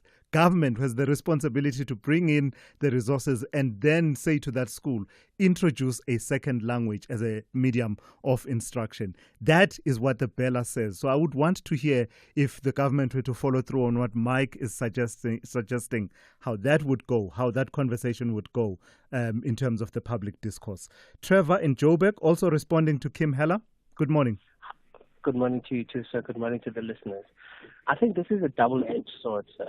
I think there's a responsibility on non-white or on white people or non-black people, let me put it that way, including the colored community and the Indian community, to actually take their steps and own up to the fact that they can now learn an African language. I mean, I've gone to online, go to YouTube these days. They've got white people that can speak English, Xhosa, English, any other African languages, Zulu, and they've taught themselves by associating themselves with black people that are either their friends or colleagues or whatever, but they learn on their own. So it's one thing to always point fingers to, you must do, but they must own up as well to do it. Yeah, to take the initiative. The other day I was listening on an article by Ibrahim Traoré. Yes. Yeah, thank you so much. And the things that he's doing for Burkina Faso are just amazing things. And he's building the country and he's taking charge. And I think our leaders must also do that, all the way down to the communities, and take charge of the people around them and actually we together as black and white or Indian or whatever, we can build this country and make it better. We don't need anybody else to come in and actually tell us how to do it, like what is happening now with America coming here and doing the things that they're doing. 100%. With Afrikaners deciding to abscond and leave the country if they were not born here and enjoyed the spoils of the country. Now, now that the equality flag is up and everyone is starting to share things and leveling out the playing field, now they up and leave. I mean, that's just not cool. Yeah. We should be building the country together. No one should be leaving, but we should be learning the country. Thank you for that point. That's Trevor in Joburg. Let me take Hassan. Good morning to you, Hassan. Is it Hassan Logat? Hey, Thulasizwe, I think I've come closest to supporting Mike today. Yes. Talking about the necessity to actually learn languages of our people. Yes. But let me tell you, when I used to work with the teachers' union, I was amazed in the local area that I even live in, that how many of the schools simply changed to Afrikaans because it was the going medium. It had the worksheets, it had textbooks, it was easy, and it was a dumbed down kind of Afrikaans, you know. So in a way, people say you can easily pass that. And whereas to learn isiZulu or Sixhosa, you actually need to invest, or Setswana, you have to invest more money. You've got to make sure that the language is elevated to the extent that people feel proud to speak it and use it in business and elsewhere. And in many ways, that's an investment which the government has failed to make. And the politics and the citizens have not clamored for it because they want their kids just to pass. Yeah. Black families simply just change to Afrikaans as maklik mos. Yeah, no, that's another element of the challenge, Hassan. The development of our languages as you know, situations evolve, just adding to the body of work that teachers are able to use in teaching the languages. That's Hassan in Joburg, and I think there's a conversation there, but also leadership. I'm just reminded of the powerful step that the current Chief Justice Mandisa Maya did when she wrote an entire judgment in isiXhosa. That was just powerful. That was just powerful in those small spaces where you can influence the development of a language and professionalizing of that language and being used in a professional context and giving it that official language status and affirming it. Where we should be doing that as people who speak these languages. Janusz in Cape Town, good morning to you. You want to talk to me about Donald Trump and Cyril Ramaphosa? That's right, a meeting between them. Yes. I've got a positive feeling about it. I think eventually these two leaders, should come to the agreement that actually something has to be changed. Of course, on the both sides. And maybe perhaps Mr. Ramaphosa will restore some confidence and maybe we get some money from them. But also we have to prove to him that because we cannot continue like this. Tougher racist law, it's affecting us. Look at the moment now. The unemployment is going up, and the ANC trying to create more racist law which will affect us whites. So it's many people can see that relation between what happened there, what law is created. We cannot say that both sides affirmative action in VE. What left? Nothing left for us. 74 people are living every day in our country. I know some people coming back, whatever, but this is not particularly the Afrikaners. This is nonsense what happened there, and I don't support it. But I think they will come to agreement, and they will actually ANC must relax some laws.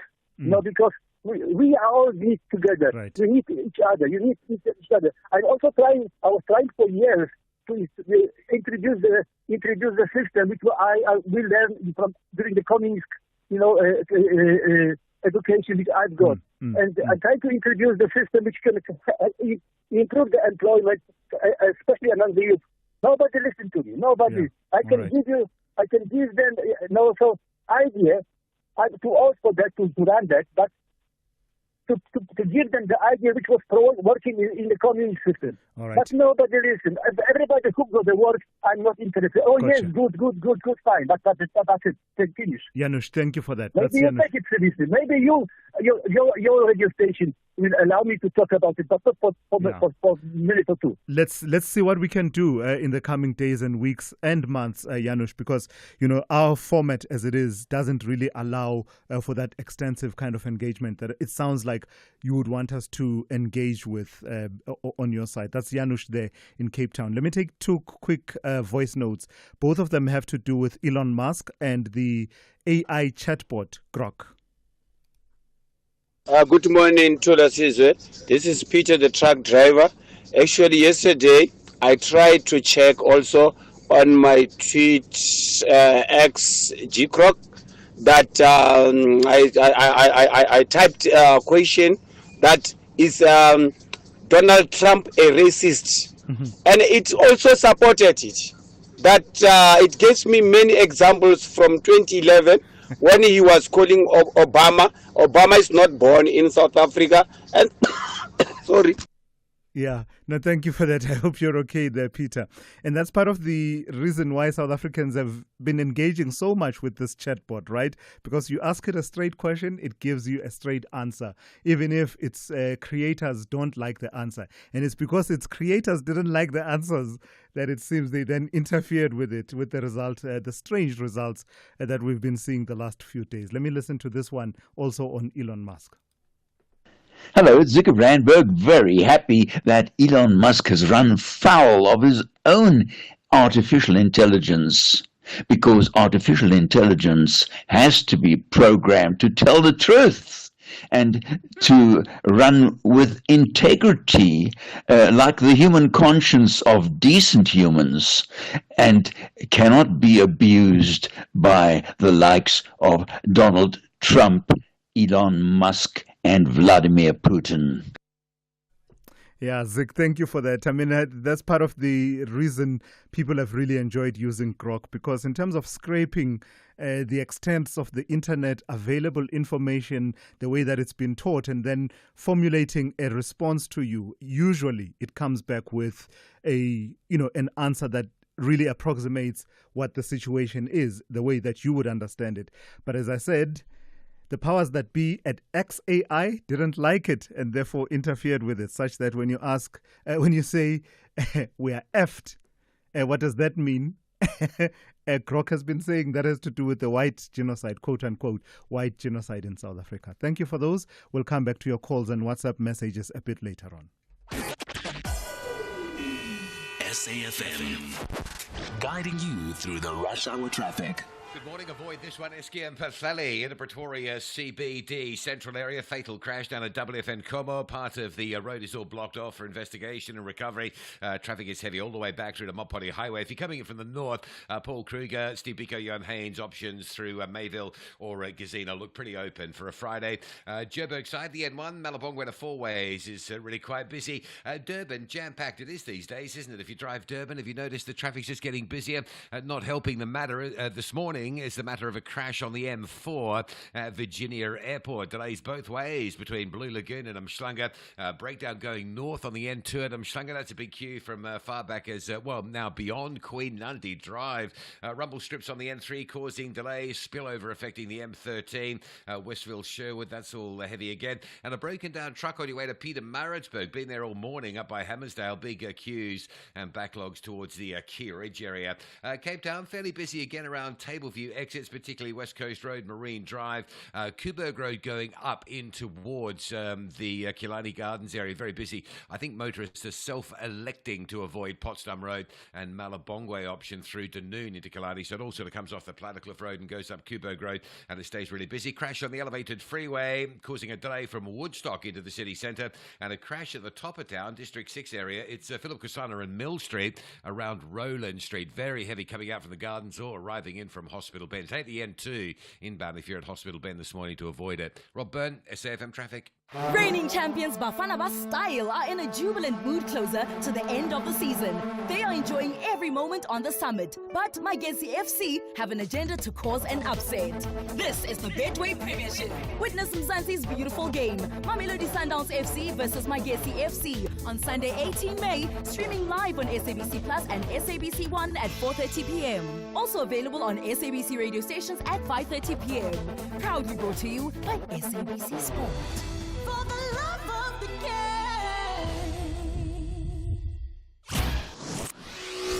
Thulasizwe Simelane on SAFM. To this story that should not fall off our radar screens, the Department of Defense is considering establishing a judicial commission of inquiry into the recent deaths of 14 South African National Defense Force SANDF soldiers deployed in the Democratic Republic of Congo. Deputy Minister of Defense Bantu Holomisa addressed Parliament on Wednesday, indicating that members of Parliament should play a central role in shaping the inquiry's terms of reference and ensuring transparency in the process. So let's bring in the defense and military analyst, Helmut Heitmann, to weigh in on that story. Good morning to you, Helmut. Long time no speak. Thank you for joining us this morning. Pleasure. The little that I understand of how these things work, if you are in a combat situation, it's almost a given that you will have casualties and some of your soldiers will die. Am I correct in understanding that even the calls about a judicial commission of inquiry suggest that there's a belief that something out of the ordinary happened, resulting in the death of these 14 soldiers that died in the DRC? Look, yes. I mean, any military after a combat situation, for instance, there'll always be an internal and after-action report and a debrief, and then they'll decide if somebody made some egregious mistake or somebody is deeply negligent or something, in which case action could follow.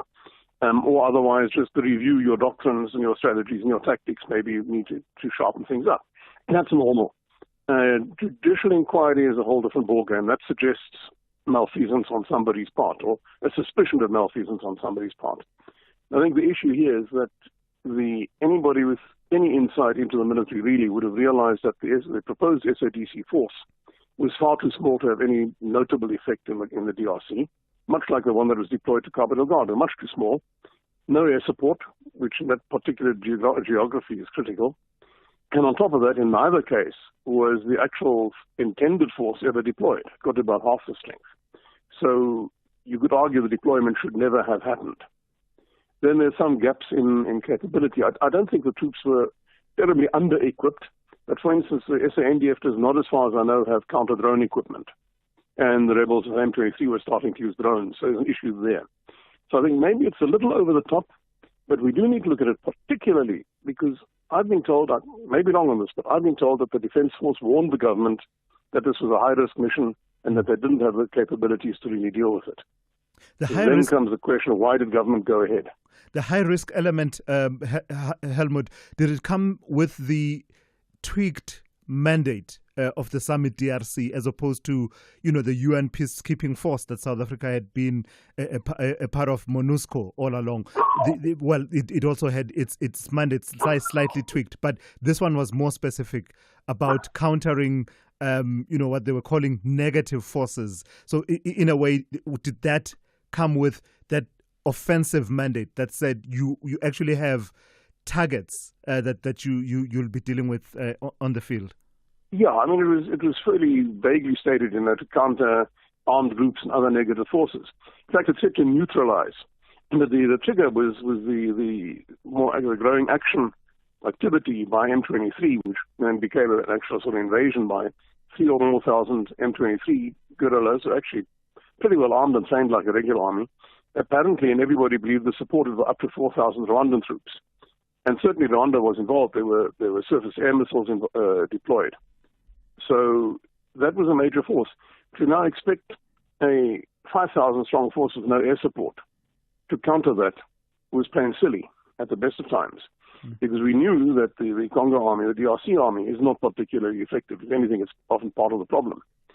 So there's that issue. It was a higher risk than the MONUSCO stuff simply because it was intended primarily to counter M23's invasion. And then you don't send a smaller force to do that. Lastly, and very quickly, Helmut, how does this compare with what happened after the Battle of Bangui, where we lost some soldiers as well, in terms of what is being called for by way of a public inquiry? My recollection is that we didn't have a judicial commission of inquiry after Bangui.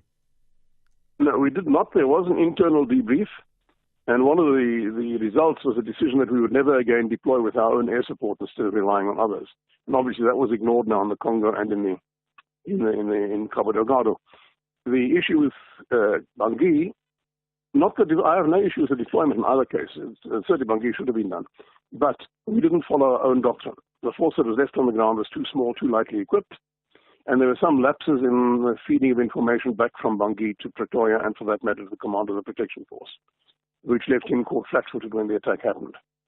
The troops and the commander of the protection force did astoundingly well there. But there were gaps, there were lapses in how we handled it that should have been looked at. They were looked at internally, hence the decision to deploy the Rooivalk to the Congo, for instance. Yeah. But we seem to have forgotten that lesson or tossed it out the window.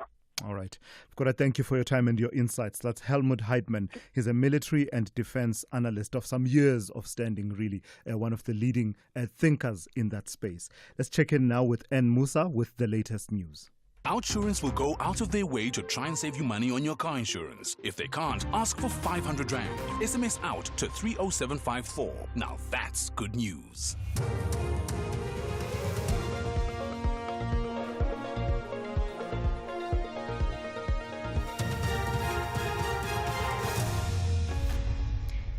In our top stories, 3 people killed in a mass shooting in the Eastern Cape and presidency ready to have trade talks with the US. Good morning. 3 people have been killed and 2 others injured in a mass shooting at a village outside Engobo in the Eastern Cape. According to reports, the deceased were preparing for a funeral for this coming weekend when unknown heavily armed gunmen opened fire last night. Mayor of Dr. A.B. Nguma Municipality, Siyabulele Zanga, has expressed shock at the incident and have appealed to police to leave no stone unturned in their investigation. I want to express my heartfelt condolences to the families that has lost their loved ones and wish speedy recovery for those that are admitted at All Saints Hospital. I'm appealing to the members of the community to remain calm and appeal to the South African Police Service to make sure that they do everything in their power to apprehend these criminals and brought them to book. Close to 300,000 jobs have been lost in the country between January and March of this year. This is according to the recently released stats on unemployment in the country. Minister in the Presidency, Kumbutso Ntshabeni, has bemoaned the figures. Youth unemployment remains above the national unemployment rate at 40.4%. Ntshabeni was addressing the media on the outcomes of the Cabinet Lekgotla in Pretoria yesterday. Cabinet noted the Statistics South Africa's labour force survey, which shows a rise in unemployment to 32.9% in the first quarter of 2025 from 31.9% in the final quarter of last year. And Stats SA explains that this is also contributed by the number of new entrants to the markets as students graduate from their higher education training. 5 of the 10 industries that were tracked by Stats SA recorded employment increases, particularly in transport and finance. However, most jobs were lost in the trade and construction sectors, and this is because of the holiday period as well. Cabinet remains committed to driving economic growth that creates jobs. The presidency says it's prepared to discuss a new trade framework with the United States in the event the country is expelled from the African Growth and Opportunity Act. This comes amid growing concerns about the possibility of the country being removed from AGOA, following months of heightened tensions with the United States. President Cyril Ramaphosa is scheduled to meet with U.S. President Donald Trump next week to find ways to mend these strained bilateral relations. Presidency spokesperson Vincent Magwenya. our trade basket is not entirely dependent on AGOA. Obviously, it's a scheme that we would like to continue with, that we would like to see extended and our participation continuing. However, we're not entirely dependent on AGOA, or our trade eggs are not entirely in the AGOA basket. So we're ready to discuss a new trade framework. A great deal of work has been done to finalize that and have it ready, at least at a high level, to be discussed by the two presidents. KwaZulu-Natal Transport MEC Siboniso Duma has vowed that it's the last time service providers, including road builders and public transport providers, won't be paid in time. Over 2,000 service providers stormed the department's offices demanding long overdue compensation for their work. Duma says the 1.5 billion rand in outstanding payments is linked to technical glitches in a new accounting system. The MEC says management is working with National Treasury and Provincial Treasury to clear these payments. Future, we're planning to ensure that this does not happen, but these are caused by a budget. As you know, the framework and the entire budget that has been tabled has been withdrawn. If the Minister probably had amended or asked for amendment, probably was going to be easy. Unfortunately, right now, even Treasury is stuck. But I think this is the last month. I'm sure the glitches technically will be resolved by the end of this month. And finally, the United States says it does not have high expectations for peace talks between Ukraine and Russia and Turkey after the two sides failed to meet as scheduled yesterday. The U.S. Secretary of State has said he does not think there could be a breakthrough until President Donald Trump met face-to-face with President Vladimir Putin of Russia. The BBC's Emily Wither reports. The Russians have said that they're ready to discuss possible compromises. We don't know what those are. And also we heard from the head of the Russian delegation, Vladimir Medinsky, earlier. He said that they are, quote, in a working mood. And I think one of the strategies will clearly be to show the Americans that the Russians are still serious about talks. The Ukrainians say by sending this lower level delegation, the Russians are simply stalling for time. It doesn't appear that either side is ready for any major concessions. Recapping the top story, 3 people have been killed and 2 others injured in a mass shooting at a village outside Engqobo in the Eastern Cape. For SFM News, I am Anne Musa. Those were the top stories for this hour. Don't miss out on a possible car insurance saving. SMS out to 30754 for a quote. Outsurance, where you always get something out.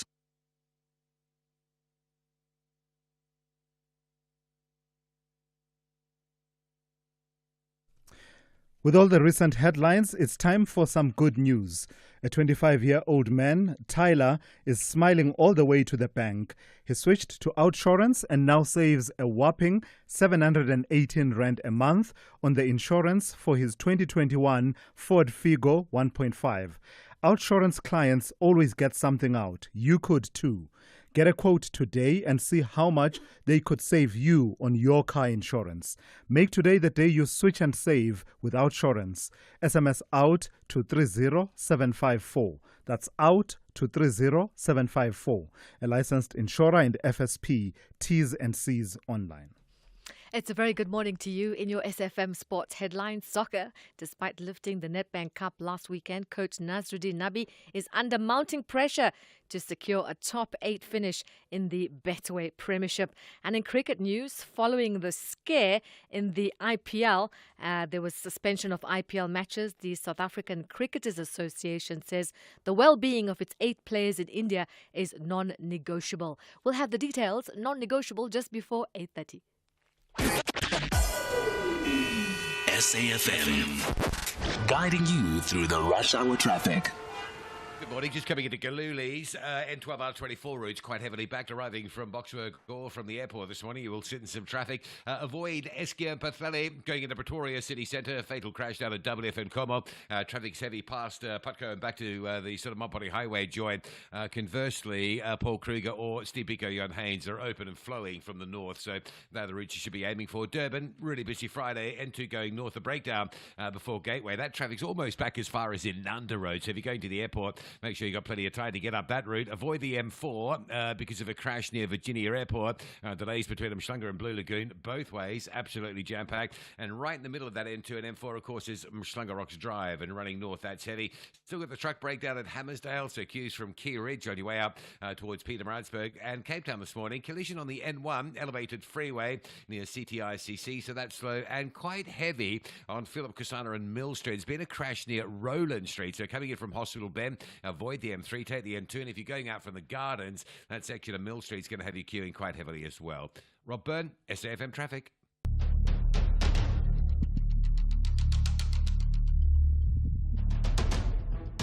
The Morning Brief with Thulasizwe Simelane.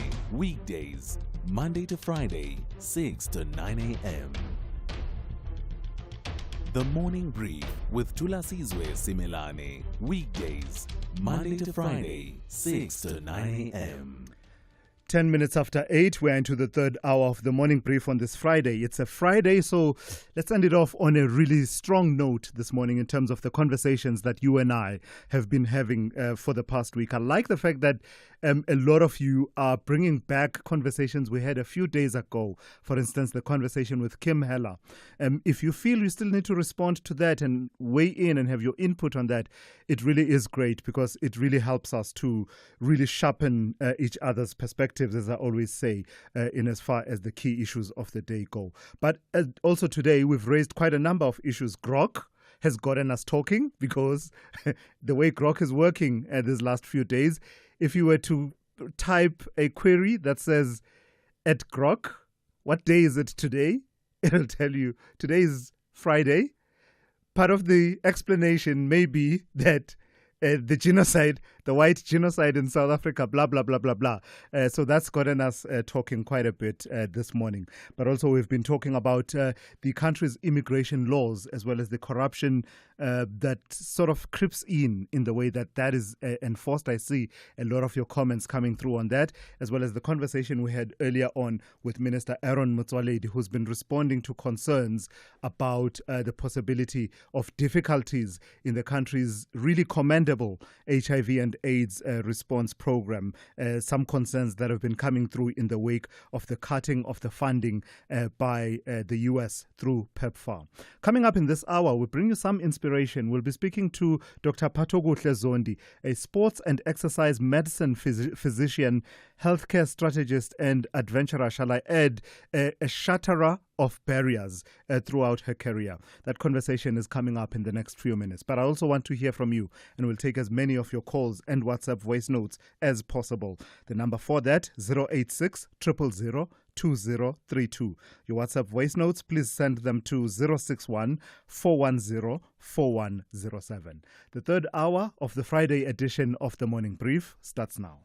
Reigning champions Bafana Style are in a jubilant mood closer to the end of the season. They are enjoying every moment on the summit. But Magesi FC have an agenda to cause an upset. This is the Betway Premiership. Witness Mzansi's beautiful game. Mamelodi Sundowns FC versus Magesi FC on Sunday 18 May, streaming live on SABC Plus and SABC 1 at 4:30 p.m. Also available on SABC radio stations at 5:30 p.m. Proudly brought to you by SABC Sport. For the love of the game. The Morning Brief with Thulasizwe Simelane.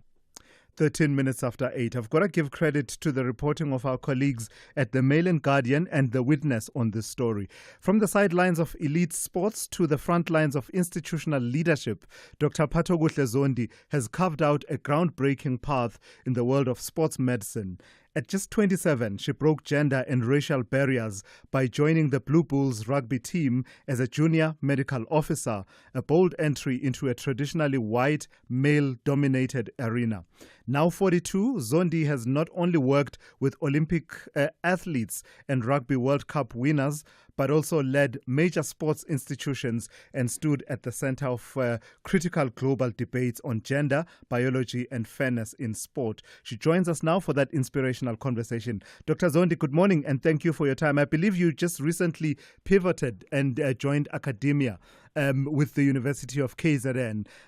Tell me about that move and how it fits in with your overall philosophy and your objectives in how you've executed your career. Good morning, Thulas, and thanks very much for having me this morning. Yes, I have. I have recently, on the 1st of May, joined UKZN in a full-time capacity. And my role there really is to join a team of people and help establish sport and exercise medicine as a specialist discipline in the province, and also roll out, obviously, clinical services in public and private to enable access to this type of specialist care. It's definitely very much aligned with my journey, I think. It's, I do feel that all parts have very much led me here.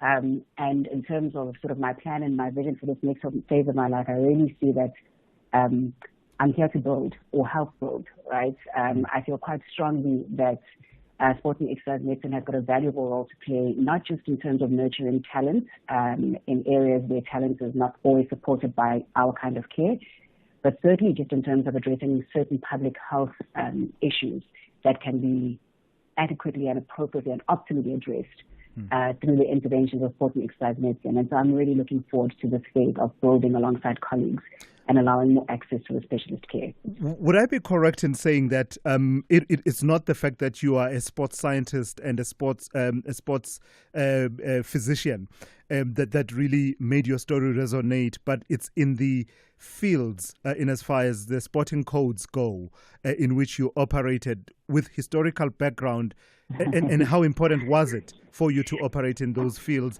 as opposed to being, the doctor for Mamelodi Sundowns or Bafana. Not that there's anything wrong with that role, but you choosing and going in this direction, was that important? It was absolutely it's pivotal, I would say, in terms of my journey. As you said, I started my journey in sports medicine at the Blue Bulls Rugby Union, and I can honestly say it was a baptism of fire, but also the most privileged way that I could have started this journey. And I say that for numerous reasons. It wasn't without its challenges, of course, me being a young black female at that time in a very hostile environment. It came with, from the outside specifically, a lot of prejudice, a lot of marginalizing. But from the inside, what I experienced really from the management team specifically was an incredible amount of support and a very highly professional environment that said, if you're here to do a job and you do it, we will back you and we'll respect you. It forced me to grow exponentially in a very short period of time. I was very early in my journey when I joined the Blue Bulls. And that was a season when the Blue Bulls was winning. They were on a high. And so you couldn't come and call. You had to come in and come running and join the team where they were. And so I'm very grateful for that. I'm grateful for the pressure. I'm grateful for the privilege of the platform. I'm even grateful for the challenges, right? Because the challenges shaped me. They very early made me realize that, one of the ways to approach head-on prejudice is to be excellent, be so good at what you do that they can't question what you're doing. Yeah. Wow, that's powerful.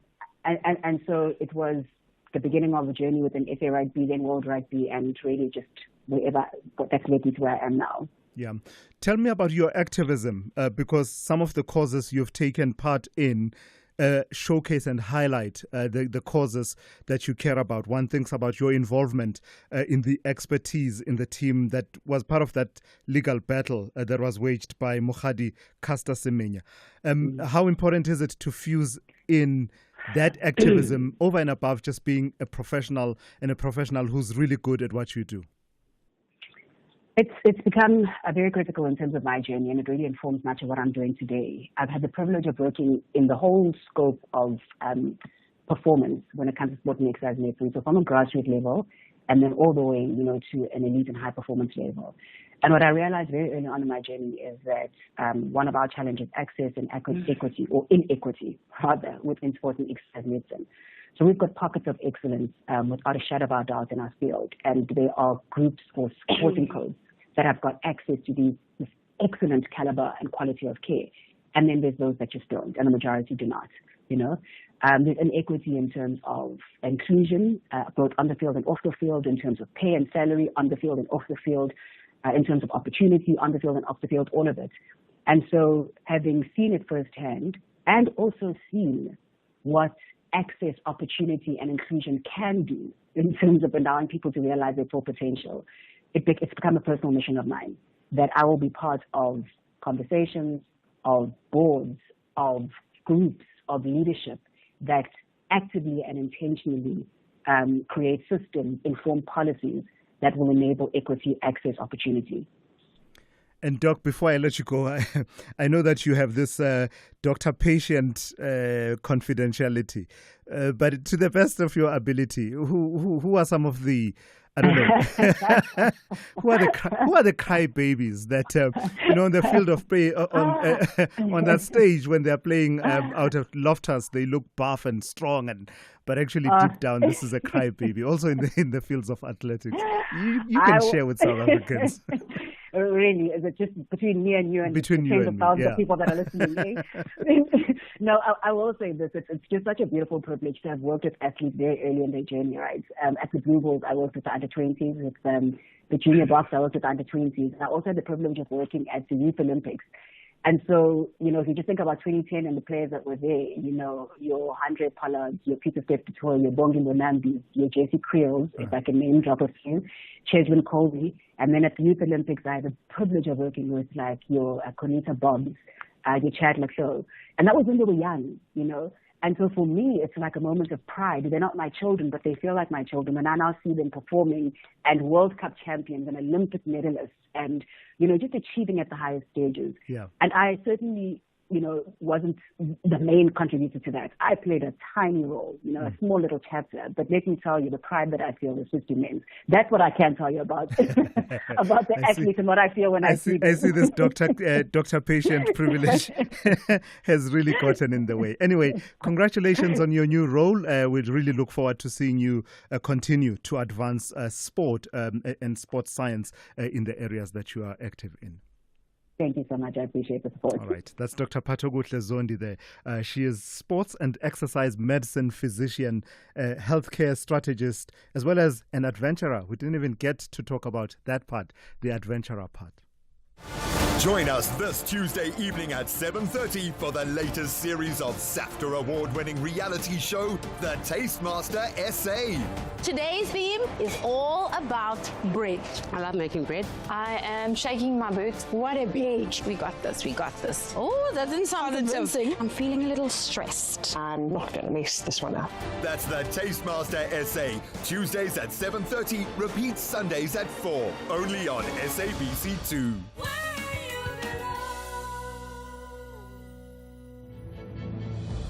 TSG believe if they double their efforts, they will close the curtain with huge smiles.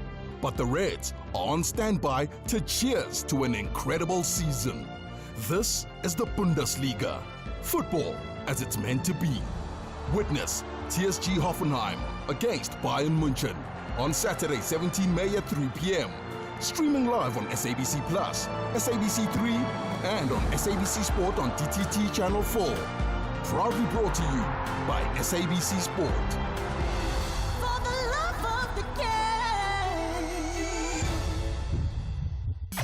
You are listening to The Morning Brief with Thulasizwe Simelane.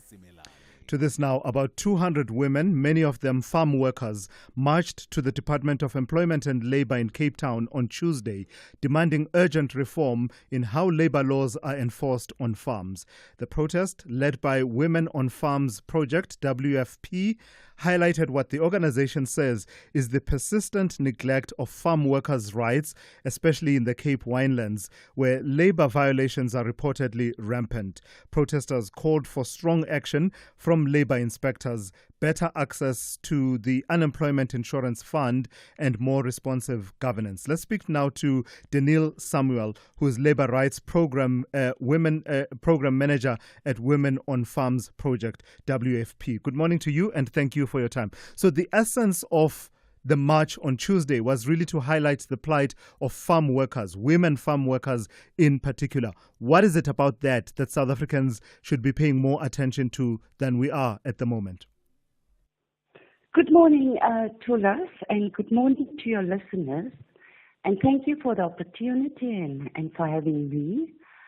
We want to highlight, Thulas, this morning that South Africans should support farm worker women because ultimately they are the women who put food on your tables. And they are the most vulnerable and the most neglected and especially by the Department of Employment and Labour, who continuously fail to enforce these labour laws, in particular on farms. And they are the custodians of these laws, but they are ignoring. And you know what is sad about this, Thulas, is that it's not just the Department of Employment and Labour, but other government departments has been normalizing, the fact that people basically have to plead for services. And that's unacceptable. And even though we have marched and we have protested for years, nothing has changed. In fact, it just went downhill all the time. And there is no accountability. We receive countless complaints from farm worker women about the unpaid wages, about lack of contracts, dismissals, and lately a lot of exposure to harmful pesticides. And these inspections have nothing to come like a box-ticking exercise. It's a shame. So when you engage with the relevant departments, and I'm glad that you mentioned some of the examples of some of the practices that you say are quite rampant on the farms where women work. When you engage with the departments, what's the reason that is being advanced? Is it that common reason that says there simply aren't enough inspectors, and also the difficulty of enforcing these laws in workplaces that are not your typical workplace, in the sense that it's remote, it's scattered in various remote areas of the country or a region? Exactly. Those are the explanations that they've been giving us all these years. Those are the excuses they have for all these years, for not wanting to be accountable, not wanting to enforce these laws. And we have become fed up of this, because ultimately, women, their health is at risk, their jobs are at risk, their dignity. And we've continuously, I stopped counting the amount of times we have met with senior officials where they made promises, only to go back on those promises. That's why we are saying it's a shame. It is hiding behind excuses all the time. We've asked the Minister Ness for a meeting, and she just ignored our communication.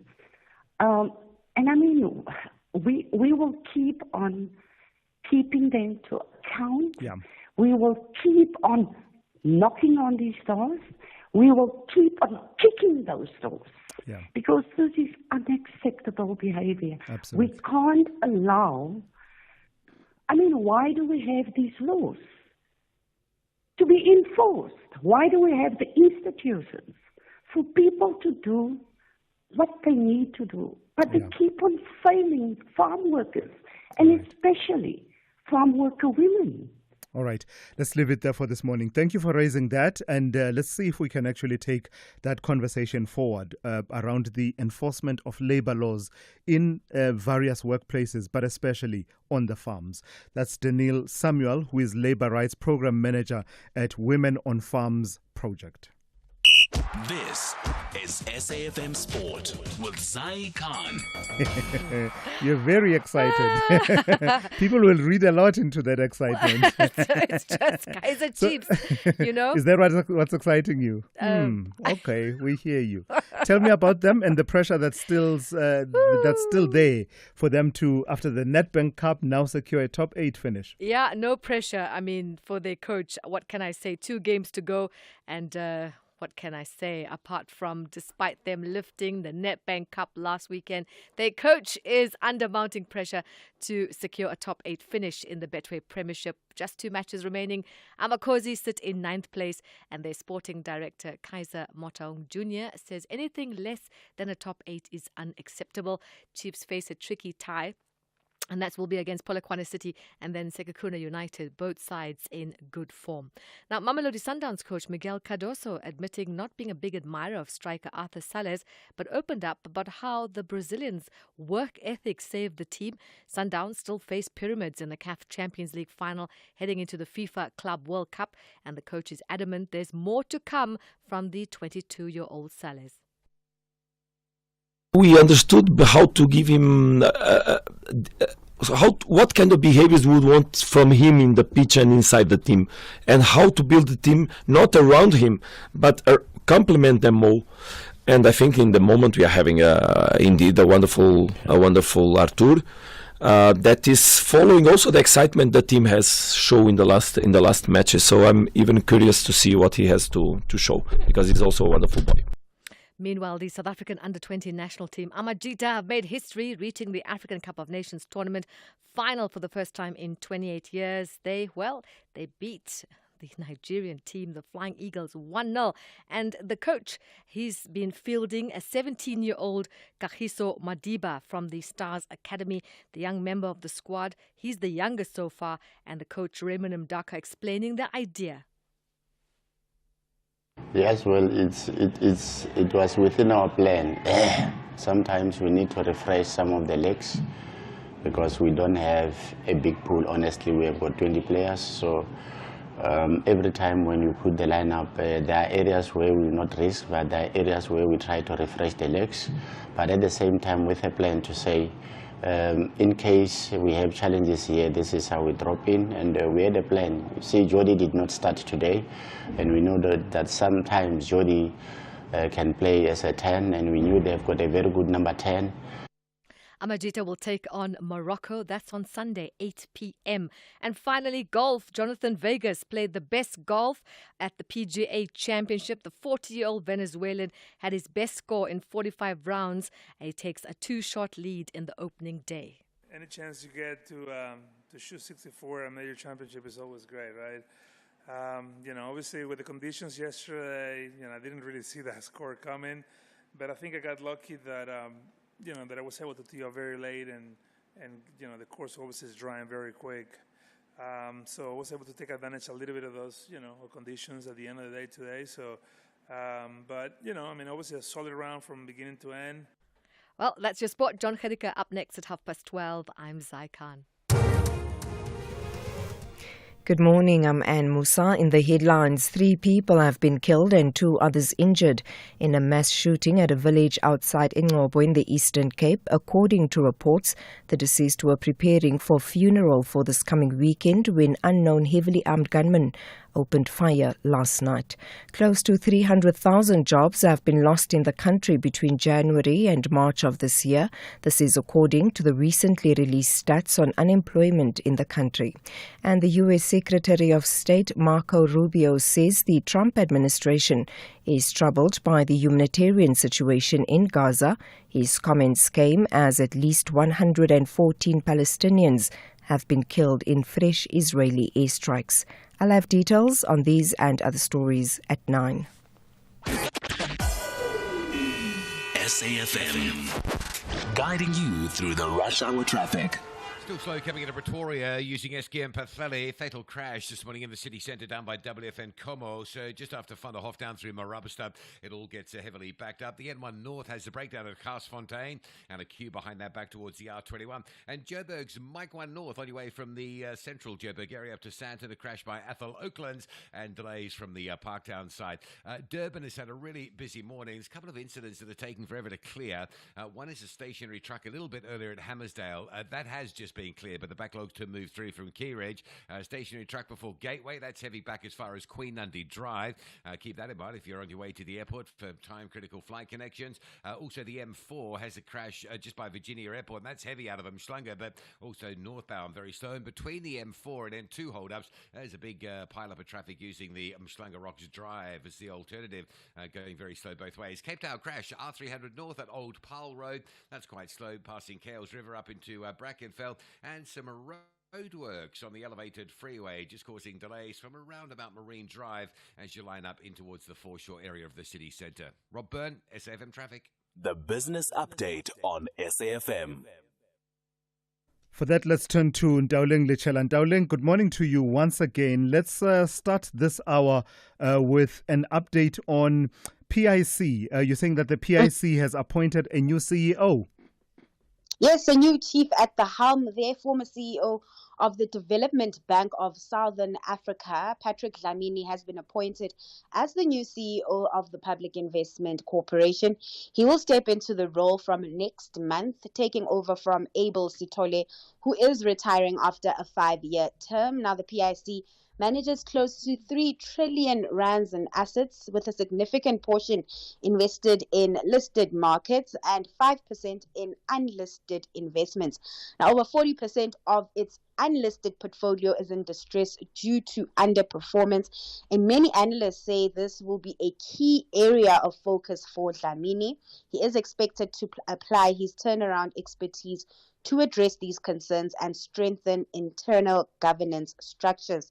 Now, Dlamini's appointment follows a 7-month global search, and the PIC board says it's confident that his commitment to corporate governance will strengthen the organization's response to embedding ethics, accountability, and integrity. Now, Sithole, the outgoing CEO, is credited for stabilizing the PIC and restoring ethical leadership after the Mpati Commission of Inquiry.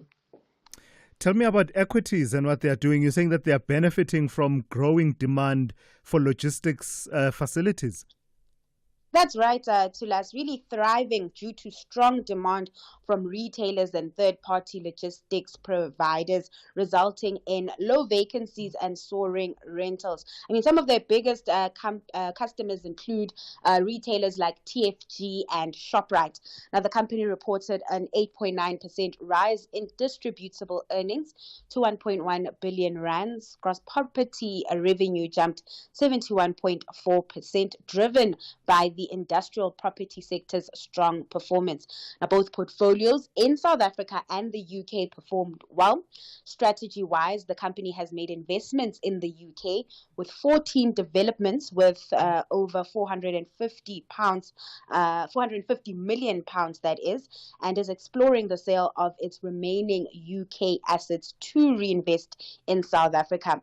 Equities has also completed big projects over the financial year, including a facility at Jet Park, led to Spa Encore, and 2 major ShopRite projects, a 1.2 billion rand facility in Wells Estate and a 1.3 billion rand logistics campus in Riverfields, both secured with 20-year leases. So, hey, that rent money is going to be coming in. The company they've also agreed to sign 6 power purchase agreements expected to generate revenue in the 2026 financial year. Looking ahead, the group has, or rather expects, distributions to come in higher, banking on the quality of its assets and ability to retain tenants. And as mentioned, signing 20-year leases. So they really have, the headway to grow with that revenue coming in. Yeah. Lastly, Ndawling, given everything that has happened in the markets this week, how do we expect that the markets will close on this Friday? So we could be in for another downbeat open and day of trade for local markets, as trade really just remains subdued. We are awaiting fresh market moving catalysts from the global front. But when looking to local news, it is another busy day on the company news front. Updates out from Richmond, Tiger Brands, and Nampak. So traders will be looking out for that when markets open. Over in the currency scene, the rand remains strong at a 2-month high. It is sitting at 18.01 to the dollar. Over in Wall Street, trade over in Wall Street, rather, futures are mixed as the rally that hit markets at the top of the week pauses. Activity, of course, remaining subdued. Then lastly, in Asia, stocks are on track to close the day lower after a big week that initially spurred a recovery in markets. All right, that's Ntauling Lechela. She's always right on the money, I tell you. And Ntauling, thank you for that. She's kept you updated on business, economics, and the markets over the last 3 hours. Welcome to the SABC TV License Loyalty Program, where your payment isn't just about paying fees. It's about joining a vibrant community of connected viewers. Ready for the journey? Here's your roadmap.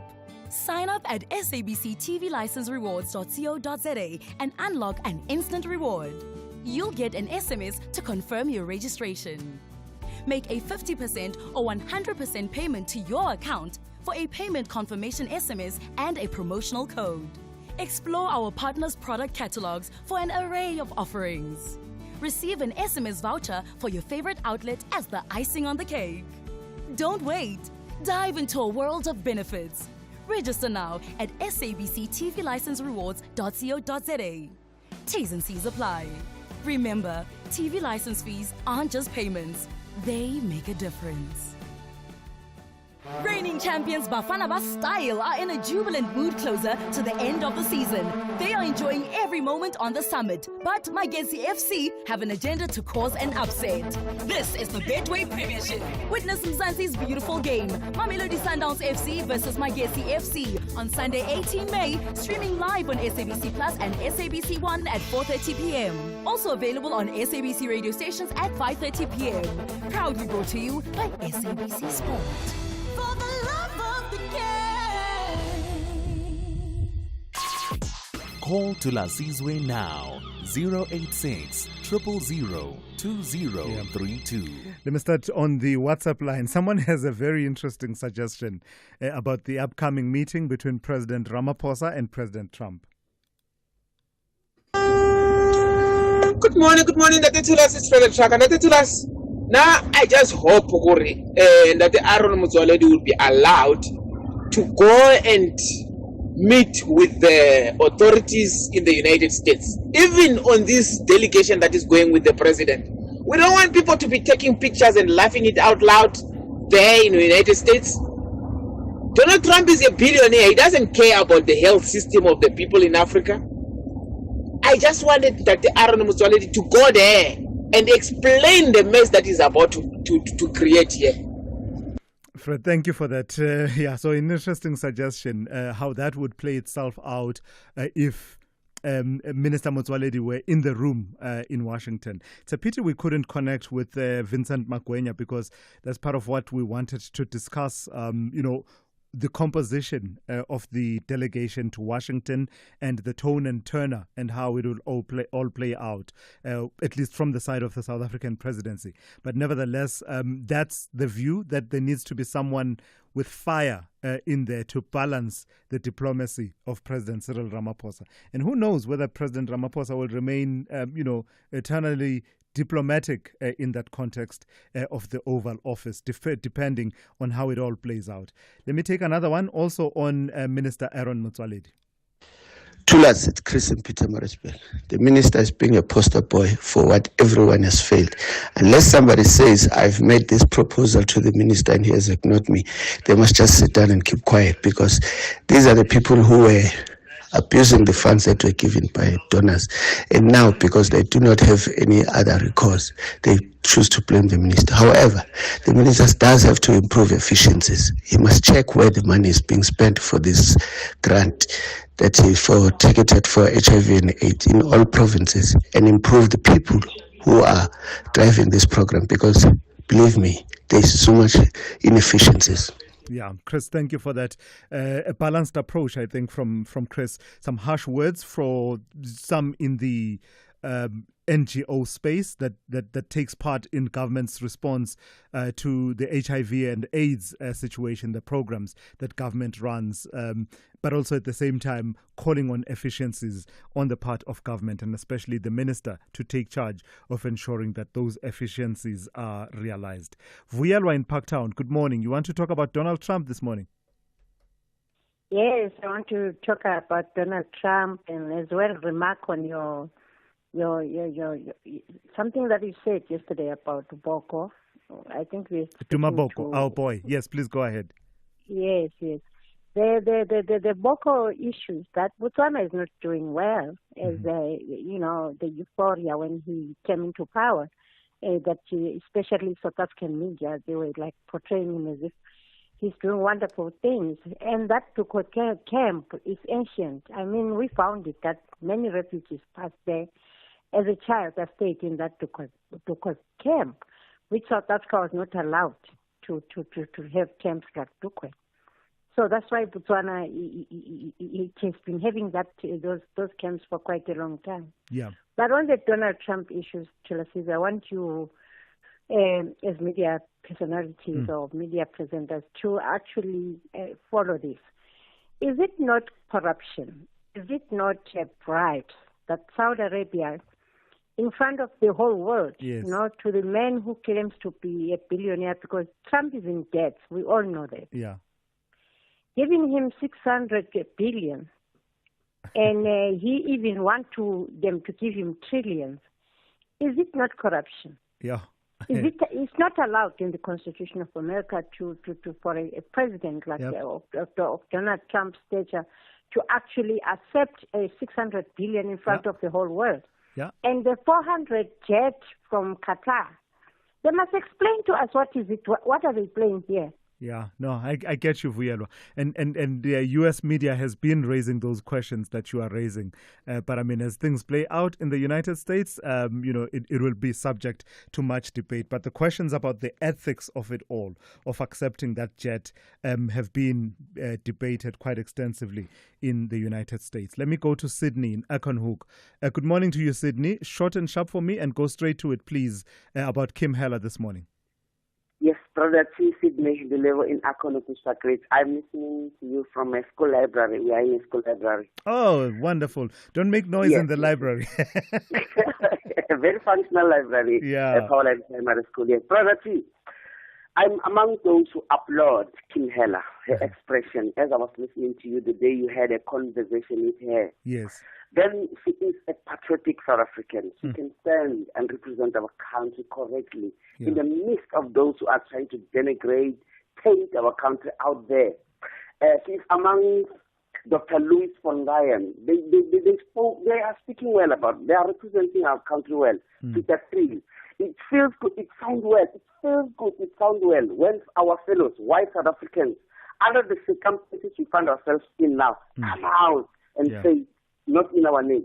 It doesn't make sense when fellow white African-speaking South Africans come out here and we still invite more, come out and defend our country when others are taking us this way. In fact, America is not another planet. America is still here on Earth.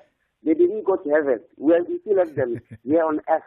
If you're going to America, you are in another, you are in heaven. We are not. Yeah. We are still on planet Earth, all of us. Sydney, thank you for that. That's Sydney in Akonhoek. And I've got to share the sentiment about, the value of the input from people like Kim Heller. And she's not alone. There's quite a few that I've seen, Max Dupree being the other.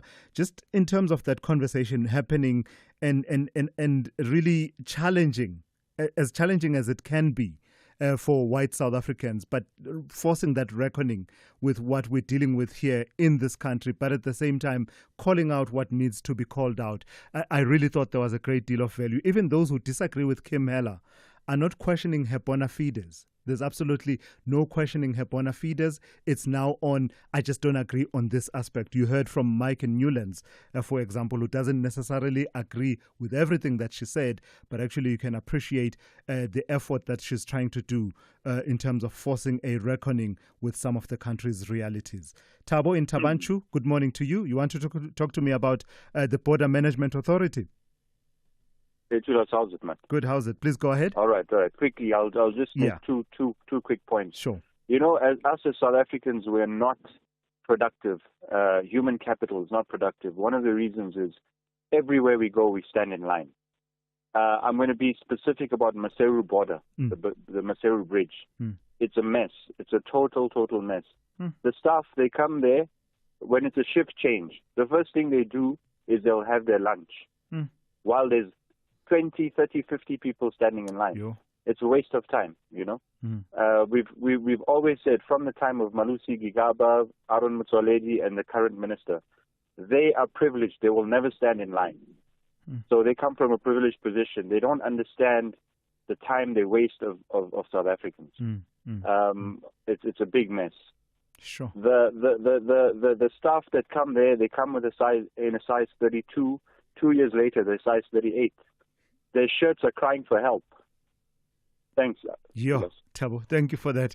All right, interesting take there from Thabo in Tabanchu, raising issues of efficiencies and the amount of time that people spend waiting in queues. And I suppose it also fits in with the spaces and opening of spaces for abuse of those processes, because I think from a meeting a few years ago of the Parliamentary Portfolio Committee on Home Affairs, corruption related to skipping the queue, interestingly, was one of those that was raised. So it will be interesting to see if we can take that forward about the efficiencies in managing our borders. SAFM, guiding you through the rush hour traffic. Still very on the way to Sandton. Coming up, Joburg's Mike 1 this morning. That is a collision scene. Been with us a while up by Athol Oaklands in the Melrose area. Traffic all the way back to Houghton Drive. Also into Sandton, a crash on Rivonia Road at Greyston. So in from Morningside, it's very busy. And there's a collision on the R24 as you slide onto the N12. So coming out of the airport en route towards Giluli's interchange. Some delays there. N1 North, a breakdown now before Rigel. Delays from the R21 as you head into that scene in Pretoria, and Eskia and Pathlali still restricted coming into the city centre, and that's due to a fatal crash that happened earlier this morning. Durban side, the M2 going north, a stationary truck still there before Gateway. It's been there forever. Traffic back to Queen Nandi Drive. A crash on the M4 at Virginia Airport. Heavy both ways this morning between Blue Lagoon and Mshlanga, and right in the middle of those two highway queues, Mshlanga Rocks Drive taking a real battering with extra traffic as well. Cape Town crash R300 northbound just before Old Pal Road, so coming from Cales River up to Brackenfell, that's quite slow. And the reason for the hold-up getting into the city centre on a Friday morning is some roadworks on the N1 just as you climb onto the elevated freeway onto the foreshore, so there's some queuing pressure into that area. Rob Byrne, SAFM Traffic. The Bees are fairly impressed with their run this season, but they want to win at home to concretise a top half position. That's a crack. Oh, what a crack. That's Brentford for you. There you go. Yet the Cottagers want to be remembered for an away win during their penultimate game of the season. Hey! What an introduction! Harry Wilson makes it 2-1 to Fulham. Now go home! Off you go! This is the Premier League. Witness the mouth-watering clash between Brentford FC and Fulham FC on Sunday 18 May at 3:30 p.m. Streaming live on SABC Plus and S3. Proudly brought to you by SABC Sport. For the love of the game. You are listening to the Morning Brief with Thulasizwe Simelane. So let's have a reflective conversation about the Gautrain system, the rapid transit system in Gauteng, which was completed just, really days before South Africa hosted the 2010 FIFA World Cup. It's been 15 years now of the Gautrain running with much consideration about its contribution towards tourism, but also in terms of mobility in general. To help us do that, I'm joined by Albi Modise, Senior Executive Manager for Communications and Marketing at the Gautrain. Good morning to you, Albi, and thank you for your time. So it's easy to see the Gautrain as a hustle and bustle navigating system, but it seems to me that there's more to it than just that. Does it, in its connection of these major hubs of Johannesburg and areas like Sandton, OR Tambo, and Midrand, Centurion and Pretoria, does it play more of a role beyond just the travel for business? Thulasizwe, thank you, and good morning to the listeners as well. You're right. I mean, on the eve of the Soccer World Cup in 2010, the Gautrain started operating, and in doing that, it ushered a new era of mobility in the province of Gauteng. The country was going through a whole lot of changes.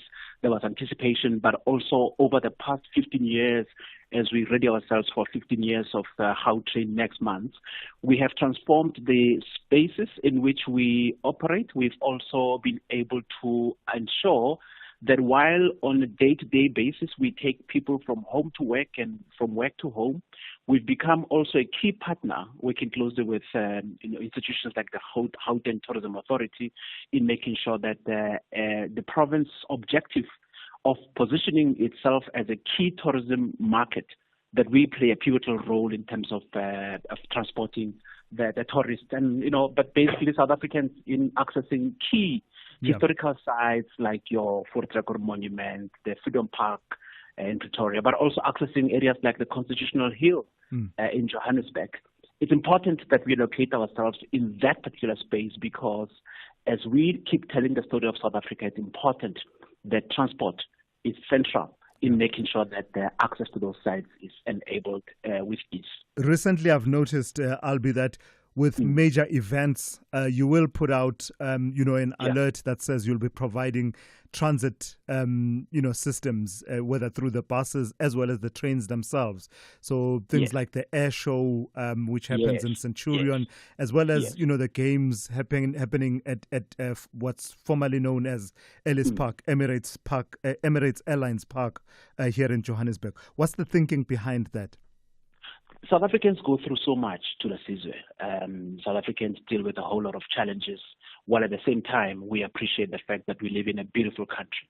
And when an opportunity comes up to really enable mobility to go to rugby matches like we partnered with Brasa last year, as we transported rugby supporters to Emerald Stadium, while we also partnered with concert operators last year when a number of music concerts were happening at different stadia. And you're right, when the Bokke celebrated and won the World Cup, we opened the doors of our system to take South Africans to OR Tambo International Airport for free without any charge at all, because we understand the significance of the moment and what it represents to the nation that is a winning nation. And therefore, it's important that we locate ourselves in that particular space in our quest to ensure that we could continue to support the province strategy of getting South Africans to come to the province, but explore the different tourism sites in the province. Yes, we're right. We're part of the story of the province. We're part of the celebration. A major issue for you has been this tag that says, a perception that says you are an elite transportation system. And part of it, I suppose, is driven by two factors. Let's start with the first one, expansion. There's been a lot of talk about the expansion of the Gautrain to other areas, including areas to the south of Gauteng, to the west of Gauteng. Are you, on your side, ready for that expansion, and what does that expansion look like? So, Thulasizwe, at the present moment, the rail network is where it is right now. So, for us to ensure that we integrate all the communities, irrespective of their station in life, we're going to expand to. So there's work that we started this year when it comes to where the NEC invited comments in terms of route determination, for just to indicate where the process or where the routes are going to be as we head towards Jabulani, where the station will be. But of course, there are a whole lot of processes that are going to have to be catered for. There's an environment impact assessment, the EIA process. There's a whole geological survey that needs to come into play.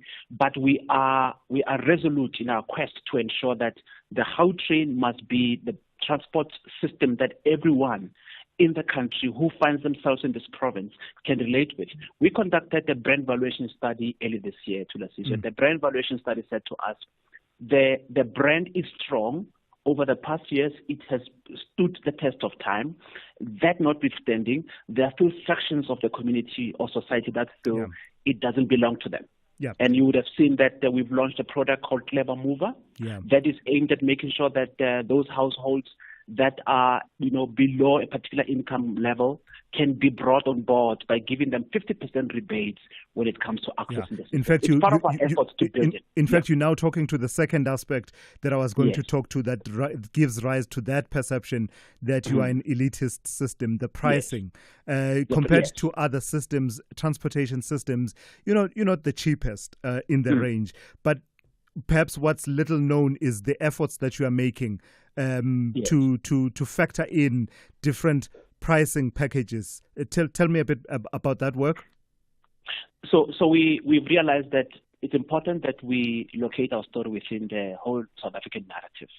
As we reflect on the 15 years of the establishment of the Gautrain, it's important that we dispel those myths around us being an elite system, but that also we need to be practical and say, how do we make sure that those who are within the low income bracket are incorporated in the work that we do. So we've launched just about 2 weeks ago. We've invited South Africans who are within the 350,000 and below income per annum bracket to register on our system, to indicate where they come from, but also, there are also the requirements like proof of income and all of that. But we've also included the Thulasizwe, the pensioners and all those who are on the Social Security disability grant package, that they themselves can also get 50% rebates. And of course, it's important for us that as we grow the system, we get all South Africans on board so that the day we take the system to Soweto, people of Soweto should have had a taste of how it feels like to be in the Gautrain. And it must not be a system that they see as belonging to as a particular group of people other than themselves. Right. It's a mobility for all of us, yes. Thank you for that. That's Albi Modise there. He is Senior Executive Manager for Communications and Marketing and also the spokesperson of the Gautrain. And that's it, really. Our full and final account to you this morning in lieu of your morning brief. Don't go anywhere. More news, current affairs and talk programming continuing here on SAFM after the news with Ann Musa.